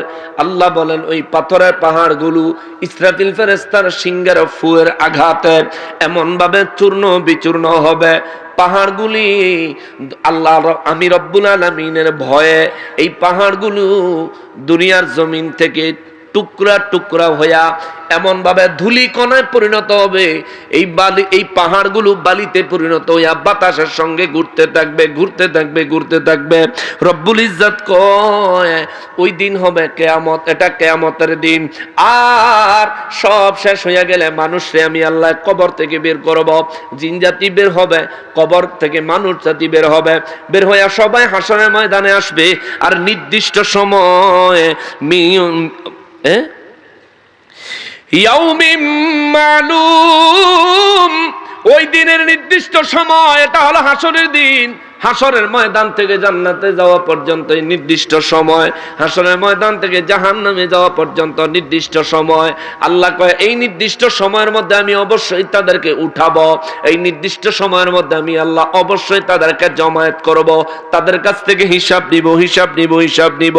রব্বুল আলামিন কয় সুম্মা ইন্নাকুম, আরে ওয়াহাবীর দলের আরে ভালো করে শোন, আল্লাহ কয় সুম্মা, তারপর ইন্নাকুম, নিশ্চয় তোমরা, নিশ্চয় তোমরা, নিশ্চয় তোমরা, আইয়ুহাদ দাল্লুন,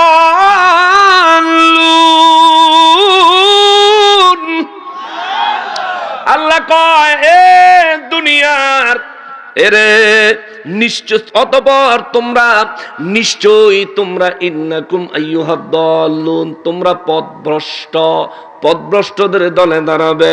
মুকাদ্দিবুন, এবং তোমরা হলা আমি রবকে অস্বীকারী, তোমরা আমার হাবিবকে অস্বীকারী, তোমরা হককে অস্বীকারী, ওলি আল্লাহদেরকে অস্বীকারী। জোরে বলেন নাউযুবিল্লাহ। রবকে অস্বীকারী বিধর্মীরা জাহান্নামের সামনে, রসুলকে অস্বীকারী ওয়াহাবীরা, ঠিক কিনা বলেন? রসুলকে অস্বীকারী কইবেন হুজুর হেরা তো রসুল মানে কেমনে, মানে কোনছে? নবীজির আল্লাহ নূর মুবারক দিয়ে সৃষ্টি করেছেন মানে, নবীজির আল্লাহ ইলমে গায়েব দিয়েছেন মানে, আল্লাহ নবীজিকে মেরাজে নিয়ে সশরীরে নবীজির সাথে আল্লাহ দেখা দিয়েছেন মানে, শবে বরাতের সময় ইবাদত বন্দিগি করতে হবে, নবীজি করছেন এই জন্য আমরা করতে হইব, কিন্তু তারা মানে, তো তারা মানছে কোনটা?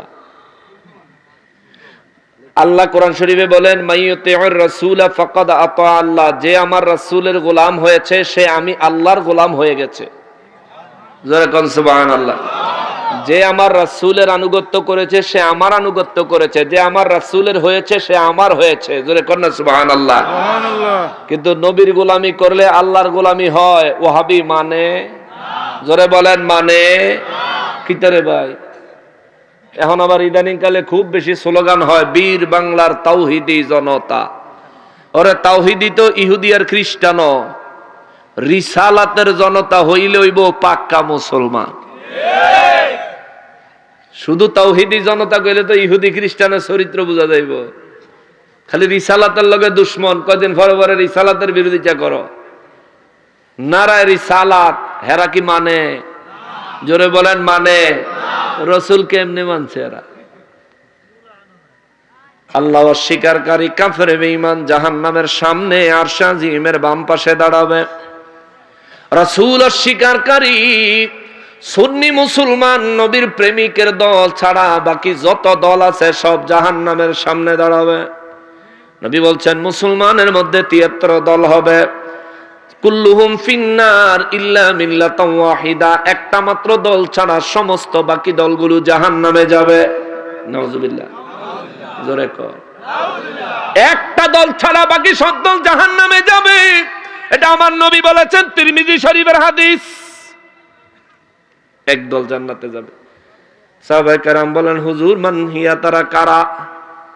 আমার নবী বলেন মা আনা আলাইহি ওয়া আসহাবি, যারা আমি এবং আমার সাহাবায়ে কেরামের আদর্শের উপর, পথ মতের উপর প্রতিষ্ঠিত আছে। হুজুর তাদের নাম কি? ওই দলের নাম কি? নবী বলেন ওয়াহিয়া সুন্নাত ওয়াল জামাত। জোরে কন্না সুবহানাল্লাহ। ওই দলের নাম হইল আহলে সুন্নাত ওয়াল জামাত। এই আহলে সুন্নাত ওয়াল জামাত নিয়ে আইছে শাহজালাল বাবাই, ঠিক কিনা? এই আহলে সুন্নাত ওয়াল জামাত নিয়ে আইছে শাহপরান বাবাই, ঠিক কিনা? এই আহলে সুন্নাত ওয়াল জামাত নিয়ে আইছে ফুলতলির সাহেব কেবলারা, ঠিক কিনা?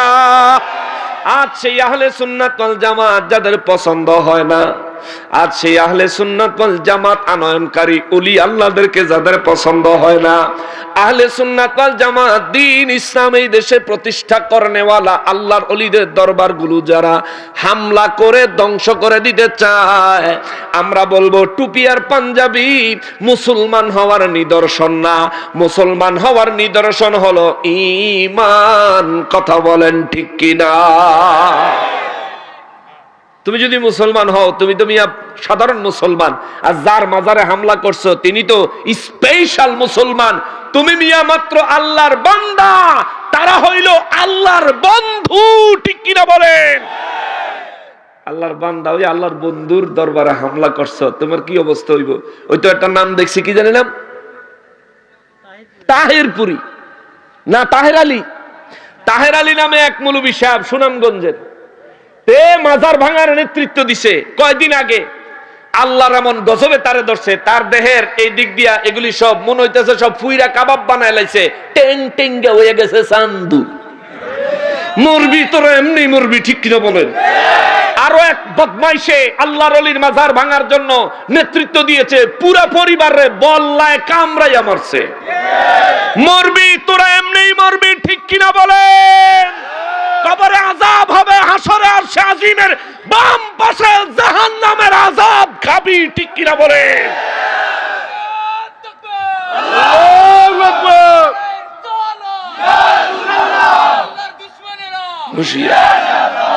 শাহপরান বাবার মাজার শরীফে হাত দিছ, তো সাহস কত বড়! বড় ফকিন্নির ভূত, খয়রাতির দল।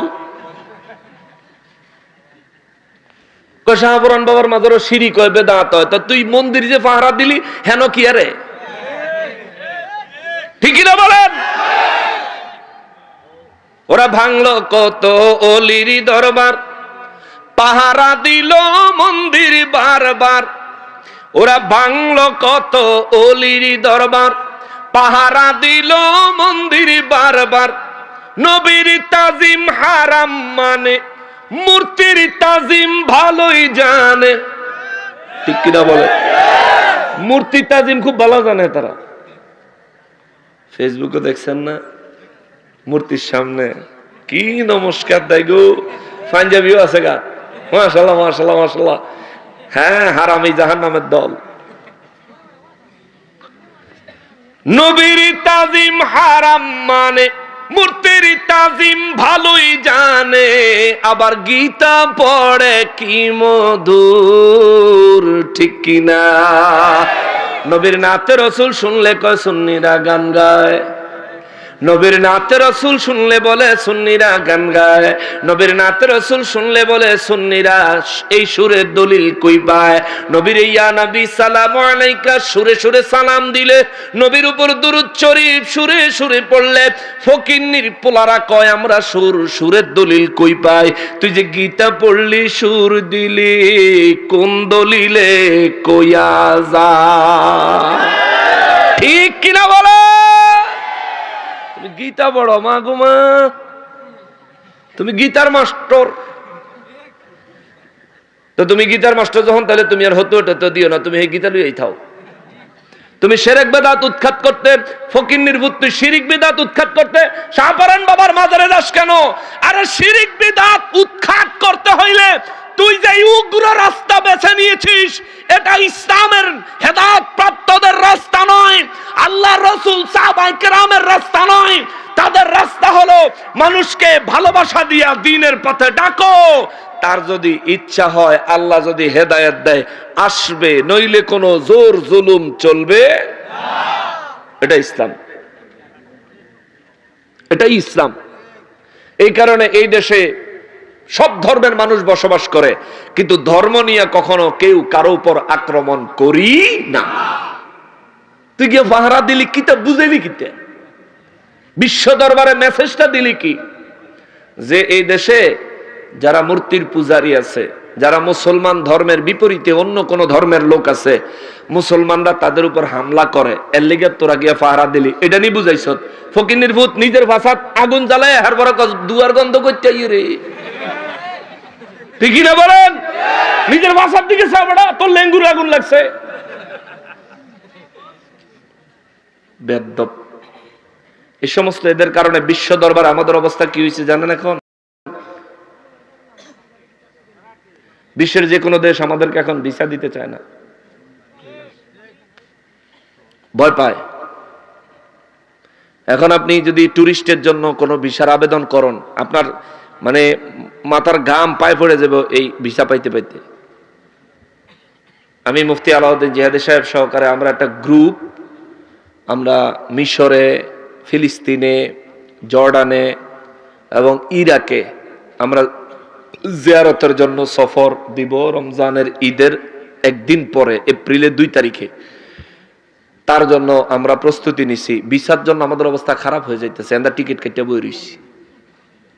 কারণ বিমানের টিকিট আবার আগে না কাটলে পরে গিয়া কাটলে 3 গুণ দাম। এই কারণটা হইছে এখন আমাদেরকে তারা ভয় পায়। মুসলমান দেশ, আমরা মুসলমান, আমরা পাসপোর্ট দেখলে এরা ডরায় বাঙালি। ওমা কি আজব ব্যাপার। হ্যাঁ, তারা আমরা লেগে পরিস্থিতি লই আইছে, খুব উপকার করছে মাশাআল্লাহ। তোরে দিয়া সবসময় উপকারী হইছে রে, তোরে দিয়া জিন্দা মানুষেরা সবসময় উপকার হইছে। মানুষ মরে গেলে মানুষে দোয়া করবো, হেন গিয়ে তুই খুব উপকার করস, দোয়া করন জায়েজ নাই। মানুষে একবার মারলে পরে আবার জিন্দা হওয়ার যদি সুযোগ থাকতো, তাহলে যে বেড়া মরছে হে বেড়ারা যদি আল্লাহ যদি একটু জিন্দা করে দিত, হে বেড়া খাটতে না উঠতেই কইতো দোয়া করতে মানা করছত কাটারে। কি ঠিক কিনা বল? না আপনি হইলে কি কইতেন? আমি তো হইলে কইলাম হইলে দোয়া করতে মানা করছে কাটা, হেডার আগে আন কাফনের কাপড়ের ভিতরে হাত বাইর করার আগে হারে উষ্টাইলাম হইলে। আমার লেগে দোয়া করবো, তোর বাপের কি? আমি আমার মৌত হয়েছে, আমার তো এখন দরকারি জিনিসই হইল দোয়া। এই ছাড়া আমার আর কি আছে রে? আমার কি দুনিয়ার সম্পদ লাগবে? ওটা দিয়ে কি আবার কোনো উপকার হবে? আমার লাগিয়া দোয়া করবো, তুই মানা করস কেডা? খাটতে নাইমা হে খাট দিয়া বাইরে হে তার খাট ভেঙে লেলে বলেন আমি। যে কোনো মানুষ মারা যায়, এই ওয়াহাবিও যদি মরে, হেডারে যদি আল্লাহ প্রাণ দিত যে 5 মিনিট টাইম, তো জানাজার পরে দোয়া কেউ করতে চায়, কেউ করতে বাধা দেয়। 5 মিনিট টাইম, তুই একটু উঠটা খারো, দেখি তুই কোন দিকে যাস। ওয়াহাবিও উঠটা খারিয়া কেবল সারা জীবন বুলাইছ, আজগাও শুরু করছ, খবর আছে ঠিক কিনা বলে? ঠাট খিচ চালাইব। মুআজ্জাজ মুকাররম, কথাগুলো বললাম, এগুলো আমাদের সমাজের বাস্তব চিত্র। ওলি আল্লাহর দরবার তোরা ভাঙলি, তোরা শিরিক বেদাত উৎখাতকারী, আর তোরা চরিত্রটা কেমন? 5 কল্লি টুপি মাথায় পড়ে, আগুন জ্বালায় খুদার ঘরে। 5 কল্লি টুপি মাথায় পড়ে, বাসর করে খুদার ঘরে। ঠিক কিনা বল? আওয়ামী লীগ সরকার থাকতে যদি এটা হইতো তাহলে বুঝতাম যে ষড়যন্ত্র করে করছে। আওয়ামী লীগ নাই, তোরার খতিব সাহেব মসজিদের ভিত্তে চুক্তি করে 2 ঘন্টার লেগে বিয়া করে বেডিরে, হে বেডিরে মসজিদের ভিত্তে বাসর, ইমাম সাহেব পাহারা দেয়, খতিব সাহেব বাসর করে। বাহ, ইসলাম উড়াই লাইতেছে ঠাট ইসলামের মসজিদের ভিত্তে। বেদল তুমি ফতুয়া দাও শিরিক বিদআত। রে বেটা, শিরিক বিদআতের ফতুয়া দিতে পরে আসবি, আগে তোর যেই হুজুর ইসলামের হারাম বিধানকে মহিলার উল্টা পাল্টা বুঝাইয়া বিয়ার নাম দিয়া মসজিদের ভিতরে যাই মহিলারা ধর্ষণ করেছে, তোর ওই হুজুর বিবাহিত হিসাবে সঙ্গে সার ফতুয়ার, সে সঙ্গে সার ফতুয়া প্রাপ্ত। অতএব তারে বুক পর্যন্ত মাটির নিচে গাইরা চতুর্দিকে পাথর নিক্ষেপ করে তারে হত্যা কইরা আগে প্রমাণ কর তোরা আসলেই হক চাস, এরপরে তুই ফতুয়া দিস। বেটা নিজের পিছে 9 মন গু, আরেকজনের পিছন দিয়ে দো। তোমাদের হুজুররা বাচ্চাদেরকে বলৎকার করে। এই পর্যন্ত যারা বলৎকার করছে, একটা বলৎকারী হুজুরের বিরুদ্ধে তোমাদের মহল থেকে কোনো প্রতিবাদ আসে নাই কেন? আমরা শালীনভাবে জানতে চাই।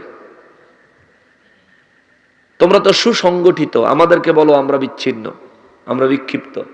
তোমরা তো সুসংগঠিত, তো তোমাদের সংগঠন থেকে, সংগঠনের নেতৃবৃন্দের কেউ এই যে বাচ্চাদেরকে বলৎকার করে, এই যে একটা একেবারে রিসেন্ট নতুন তাজা খবর যে করলো, এগুলোর বিরুদ্ধে তোমাদের কোনো আলেমদের, তোমাদের সিনিয়র কোনো নেতৃবৃন্দের কোনো ব্রিফিং নাই কেন?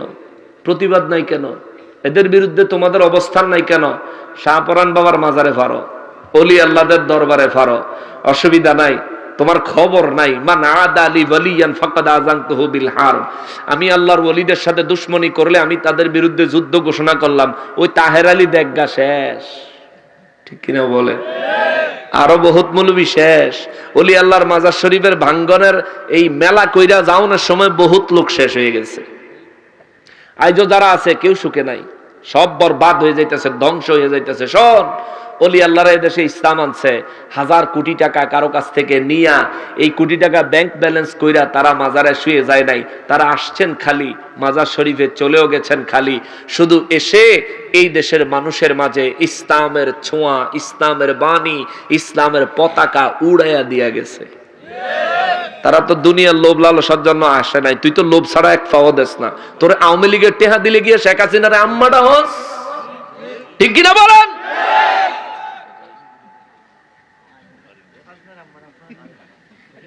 হ্যাগো জননী হেরাই তো কইছে, আমরা কি কইছি নাকি? আমরা কেউরে আম্মাও ডাকতাম যাই না, কেউরে খালাও ডাকতাম যাই না। আহলে সুন্নাত ওয়াল জামাআত মদিনার কামলিওয়ালা নবীর দল, মদিনার কামলিওয়ালা নবীর আদর্শের উপর প্রতিষ্ঠিত আছে। বাঁচবো না মরবো, ক্ষমতা থাকবে নাকি থাকবে না দেখার সময় নাই। মরবো আল্লাহর রাসূলের মুহাব্বতের উপরে, প্রেমের উপরে, আল্লাহ এবং তার রাসূলের সন্তুষ্টির উপরে, ঠিক কিনা বলেন? আমরা কোন দলের পা চাটাচাটি কখনোই করি নাই, ইনশাআল্লাহ করব না। সুন্নিরা কখনোই কোন দলের পা চাটাচাটি করে নাই। হেরার স্বভাব আছে। আজকে ক্ষমতাতে নামাও রে, কালকে যায় আম্মা যান, পরশুদিন কে নামা।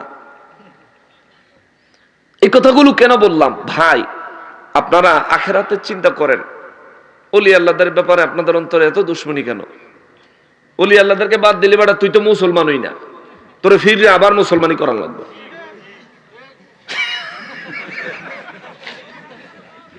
শাহজালাল বাবা, শাহপরান বাবারা যদি বাদ দেয় তাহলে এই দেশে মুসলমান আছে? আমরা সুন্নিরা থাকবো, কারণ আমরা তো হেইপন্থী। শাহজালাল বাবার লগে, শাহপরান বাবার লগে আমরা হেদিকে থাকবো, তাই না? তো হেগরে বাদ দিয়ে তোরা যারা হামলা টামলা করে নিজেরা যারা মুসলমান পরিচয় দিতে যাচ্ছে রে, কিতা করতে আস? ডবল করে কাটলে থাকবো নাকি?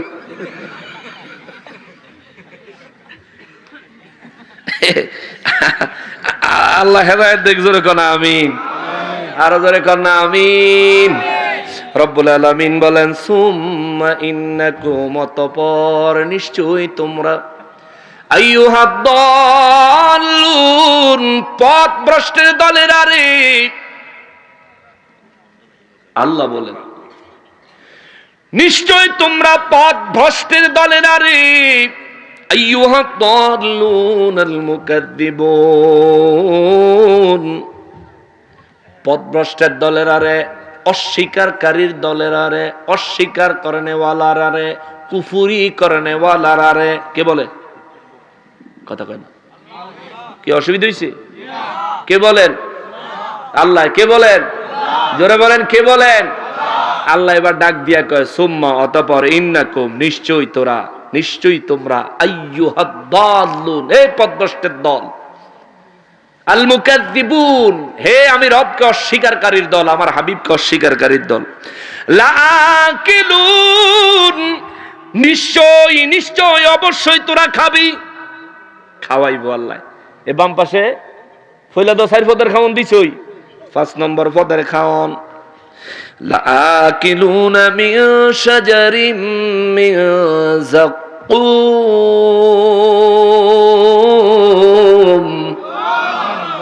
আল্লাহ কয় জাক্কুম গাছের থেকে জাক্কুম ফল খাইবি। জাক্কুম গাছের থেকে জাক্কুম ফল খাইবি। জাক্কুম গাছটা কেমন? একটা আগুনের গাছ। জাক্কুম গাছের ফল কেমন? একটা আগুনের ফল। জাক্কুম গাছের ফলটা একটা আগুনের ফল, এটা একটা আগুনের গোলার মতো। এ মুসলমান, রব্বুল ইজ্জাত বলেন অতঃপর তারা ওই জাক্কুম গাছের ফল খাবে ক্ষুধার তাড়নায়। ক্ষুধাটা কেন লাগবে? গরম পানি যখন খাবে পেটের নাড়ি বুড়িও তো গইল্লা বাইরে যাইব, পেটও তো কিচ্ছু নাই। ক্ষুধার চোটে ওই ফলটা আগুনের ঝলসানো, জল জল করতেছে। আগুনের জ্বলন্ত আগুনের কয়লা দেখছেন নি? জ্বলন্ত আগুনের কয়লা কিরকম খাঁখা খাঁখা করে না? এইরকম এই জাক্কুম গাছের ফলটা, এটা আগুনের ফল, এটা খাঁখা খাঁখা করবে। আল্লাহু আকবার। রব্বুল আলামিন বলেন লাআকিলুনা, অবশ্যই তোমরা খাইবা, মিন শাজারিম মিন জাক্কুম। আল্লাহ কয় জাক্কুম গাছের থেকে জাক্কুম ফল তোমরা খাইবা। ফামালিউনা মিনহাল বুতুন, এই আগুনের ফল খাইবি, এমন খাওয়া খাইবি রে পেট বইরা খাইবি, পেটের ভিতরে কি পানি না আগুন? কিটা? আল্লাহ কয় পেট বইরা খাইবি। ফামালিউনা মিনহাল বুতুন, অতঃপর ফামালিউনা তোমরা পূর্ণ করবে, মিনহা তা দিয়ে, অর্থাৎ ওই জাক্কুম ফল দিয়া তোমরা পূর্ণ করবা, মিনহাল বুতুন তোমাদের পেট। কারা? যারা আইয়ুহাদ-দাল্লুন, তারা নিজেদের পেট জাক্কুম ফল দিয়া পরিপূর্ণ করবে, যারা পথভ্রষ্ট। মুকাজ্জিবুন, যারা কাফের, যারা কুফরি করনেওয়ালা।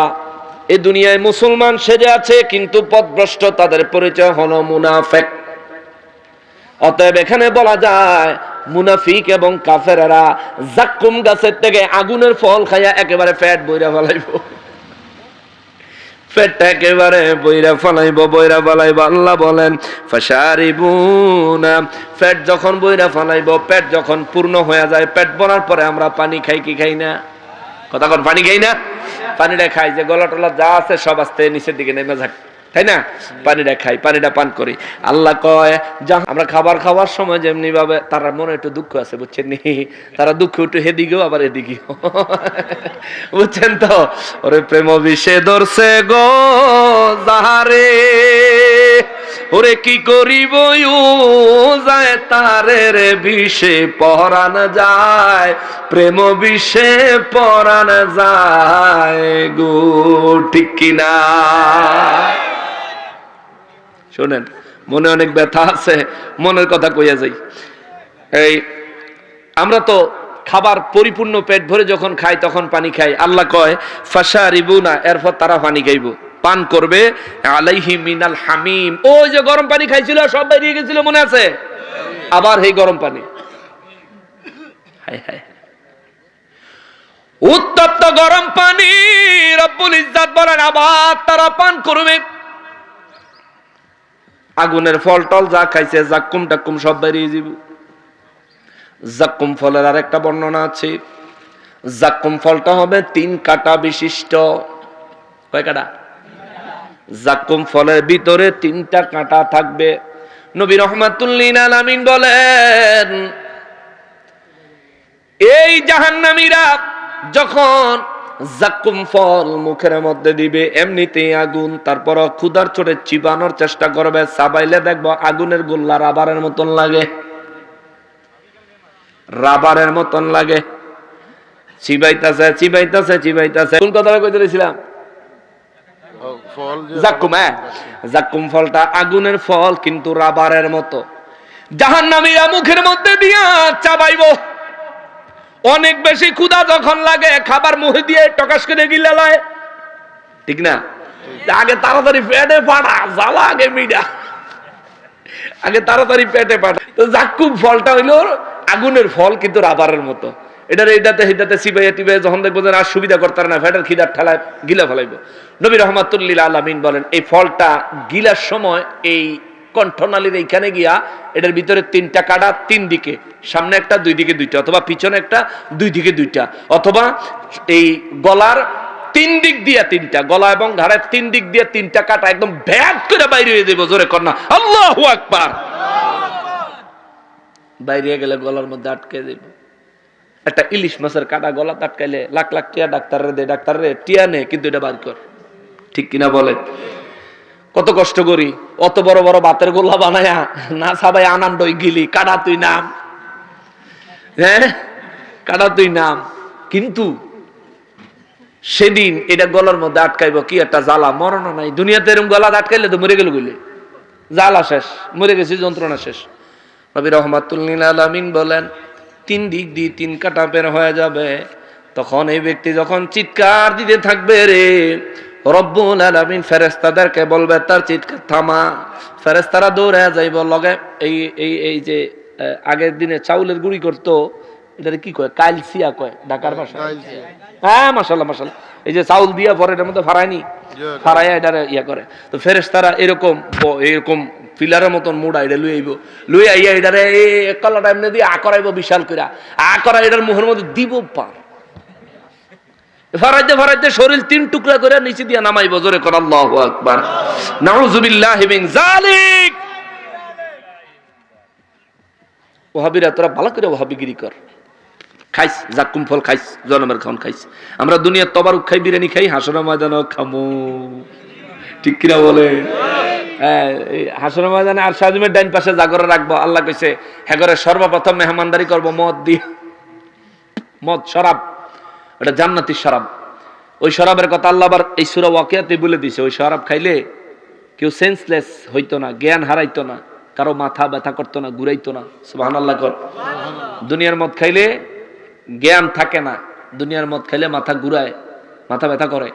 কিন্তু আল্লাহ বলছেন আমি আল্লাহ হাসরের ময়দানে আর সাজিমের ডাইন পাশে যারা থাকবে এরার জন্য যুবকদেরকে দিয়া, এমন কিছু যুবক যারা চির যুবক, এরা এই ট্রের মধ্যে জগ আর গ্লাস লইয়া, এরপরে জগের ভিতরে এই শরাব নিয়ে, শরাব এটার মদ, এটা নিয়ে ঘুরবো। এটা এরপরে মানুষ খাইব, যতই খাইবা ততই মন চাইব, খাইতেই মন চাইব, খাইতেই মন চাইব, খাইতেই মন চাইব। এরপরে ফল ট্রে নিয়ে ঘুরবো, চাওয়া মাত্র দিব। সুবহানাল্লাহ।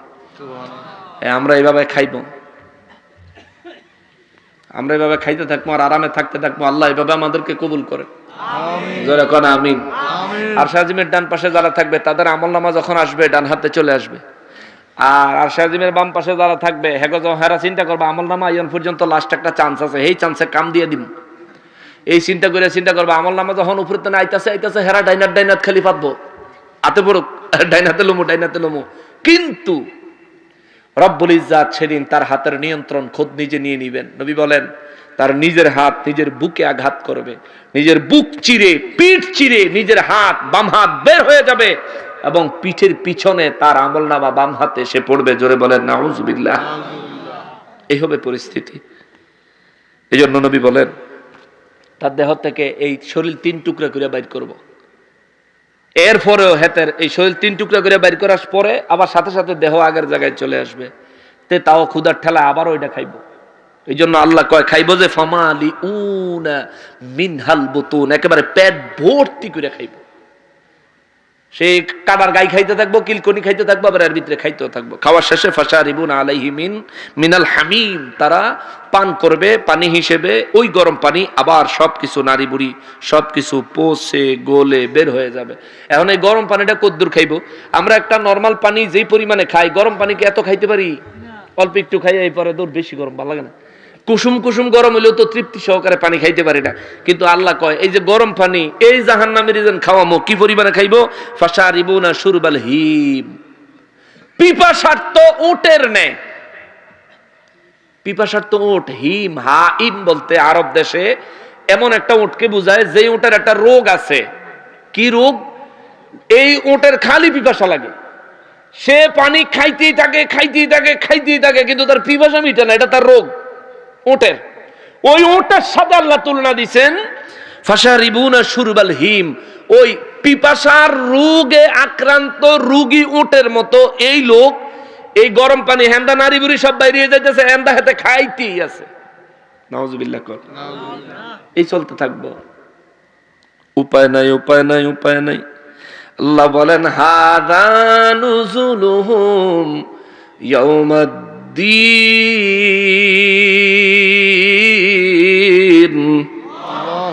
আল্লাহ কয় কিয়ামতের দিনে তাদের জন্য এইটাই পুরস্কার, কিয়ামতের দিনে তাদের জন্য এইটাই পুরস্কার,